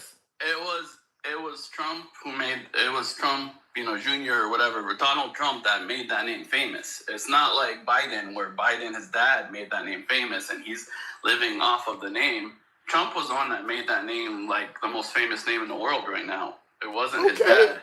No, I'm not saying that Trump didn't take it to another level. What I'm saying, though, is that Trump is somebody bragging that he's at 70,000 feet when he inherited a rocket for Christmas. Okay, yeah, you're doing very well. You're on a trajectory where you should do very well. Well, a rocket's a good metaphor because how many rockets fucking explode and how many actually make it to the moon? I gotta move it on. That's a good analogy. You just made my work for me. I can't believe you said that if somebody. I can't believe you said that if somebody gave me $100 million, I would find a way to go broke. I said it's possible. I didn't say it ain't guaranteed to go broke, but you're not guaranteed to go rich either. I don't know many. I can't think of a single person that was worth $100 million and went broke. Father, if you take away the starting point, what would be special about Trump? Nothing, right? Yeah, it would be a lot special about him. If you took away the $1 million, you took away the assets and the value of his dad, then he has done something really big. Yeah, I mean, it would mean more, but okay, it would mean a lot more. There's nothing special about him. Like back in the old days, just being born into a rich family, you could go from broke to a rich. And if you're not born in a rich family, you're never going to do that. He didn't go from broke to being. I mean, his dad literally handed him a loan and instantly made him rich at the time of receiving it. My point is, in America, you could do that. I could hand you $100 million, and you could become a billionaire too. Okay. You don't have to be a certain race or a certain, a certain religion or a certain ethnicity to go from a millionaire to a billionaire. Anyone could get. I get your point. I just think it's chasing rainbows. I got to move it on, MAGA Reacts. Thank you. Right. Appreciate it. Pleasure as always. Always. And I like I said, I don't totally disagree with him that there may be a little bit of it may be slightly easier in America to get wealthy than in other countries. But I did give my reason. I think a lot of it has to do with the fact that the more you start accumulating wealth in this country, our laws are favorable to you keeping it, as opposed to in other countries where they may make you share the money. I've never came close to being wealthy. I've been fairly middle class at one point when I was owning properties. And I'll tell you, I started noticing how much shit I could claim, and the tax system got, I mean, even for me at my small level, with my minor amounts of success, I started noticing differences. The further up you get, the better it gets. I mean, so our system is designed to benefit the wealthy. I don't think that the systems in Western Europe and other free countries, they're not as favorable. That's why it's easier for somebody to become wealthy in this country, because we don't care as much about the poor. Those countries do. They're going to make you share some of your blessings with other members of society. America doesn't care about the poor like that. So, yeah, there is a reason behind it. Looking in the comments, I also trust the money being in private hands versus government. And I've obviously I have an adverse feeling about private sector versus government as well. I think there's plenty of government waste. There's plenty of government corruption, but I don't believe that if you go to the private sector, you're going to escape that stuff. There is also plenty of waste in the private sector, and there is plenty of corruption. The United Health CEO is a perfect example of greed, corruption, and just bad shit in the private sector. The for-profit prisons is another example of corruption in the private sector. You're not going to escape that. This is something the right always talks about. We need to get away from big government and go to the private. Well, I believe there should be a healthy mix of it. You don't let either side roam free. And in America, we have started getting closer and closer to letting the private sector roam free, particularly when it comes to protecting the average everyday worker.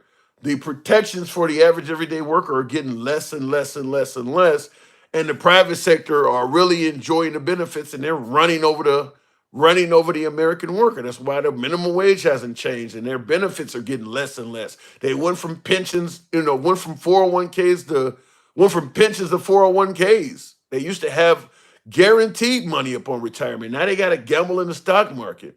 And a lot of the companies that they work for don't even contribute to 401ks anymore. You got companies that nowadays you can work 30 years for a company and they don't contribute nothing to your retirement. Nothing. You'll be lucky if they even manage a 401k. And then if they do, you can't even be for sure they're managing that properly. So you're actually putting your money in the 401k they managing, and you might lose. They didn't used to deal with that back in the day. You work 30 years, you got a pension. It's gotten to the point now where there is zero incentive, almost no incentive at all, to work for the same company for 20, 30 years. There's just nothing to get. You used to get seniority and retirement. All of that stuff is negotiable. All of that stuff is negotiable now. There's just no incentive to be loyal to any employer anymore. It's kind of a free-for-all. Anyhow, looking in the comments, before I move it up, Trump, you creating generational wealth. Tim, I saw your comment there, First Watch. Anyhow, folks, I do appreciate 47,000. I got to step away for a nature break, if you know what I mean. But I do appreciate that. Some of you folks that did tap the screen, I think that says 47,000 likes. Let me put on my spectacles. I didn't ask you to tap the screen recently. 47,000. Thank you. Appreciate that. Pick a lane. Say, I'm trying to do that. Real quick in the comments. What does that says? Money. Elon money is an American real estate, American car. Yeah. And that's the thing too. One of the things I keep saying about the negatives of capitalism is that, like me and my last caller went back and forth for quite a while. Everything in America is based upon, money. Our life expectancy is less than most of our allies. Our children are not doing as well in schools. Our overall quality of life is not as good. The crime in this country is higher than it is in most first world countries. But hey, you can get richer here, so all is well. That's what I'm talking about. We focus too much on money. Up to the point where even the fact that you may die sooner is not that important. But I can get richer here. There's other shit that matters. There's this other shit that should matter.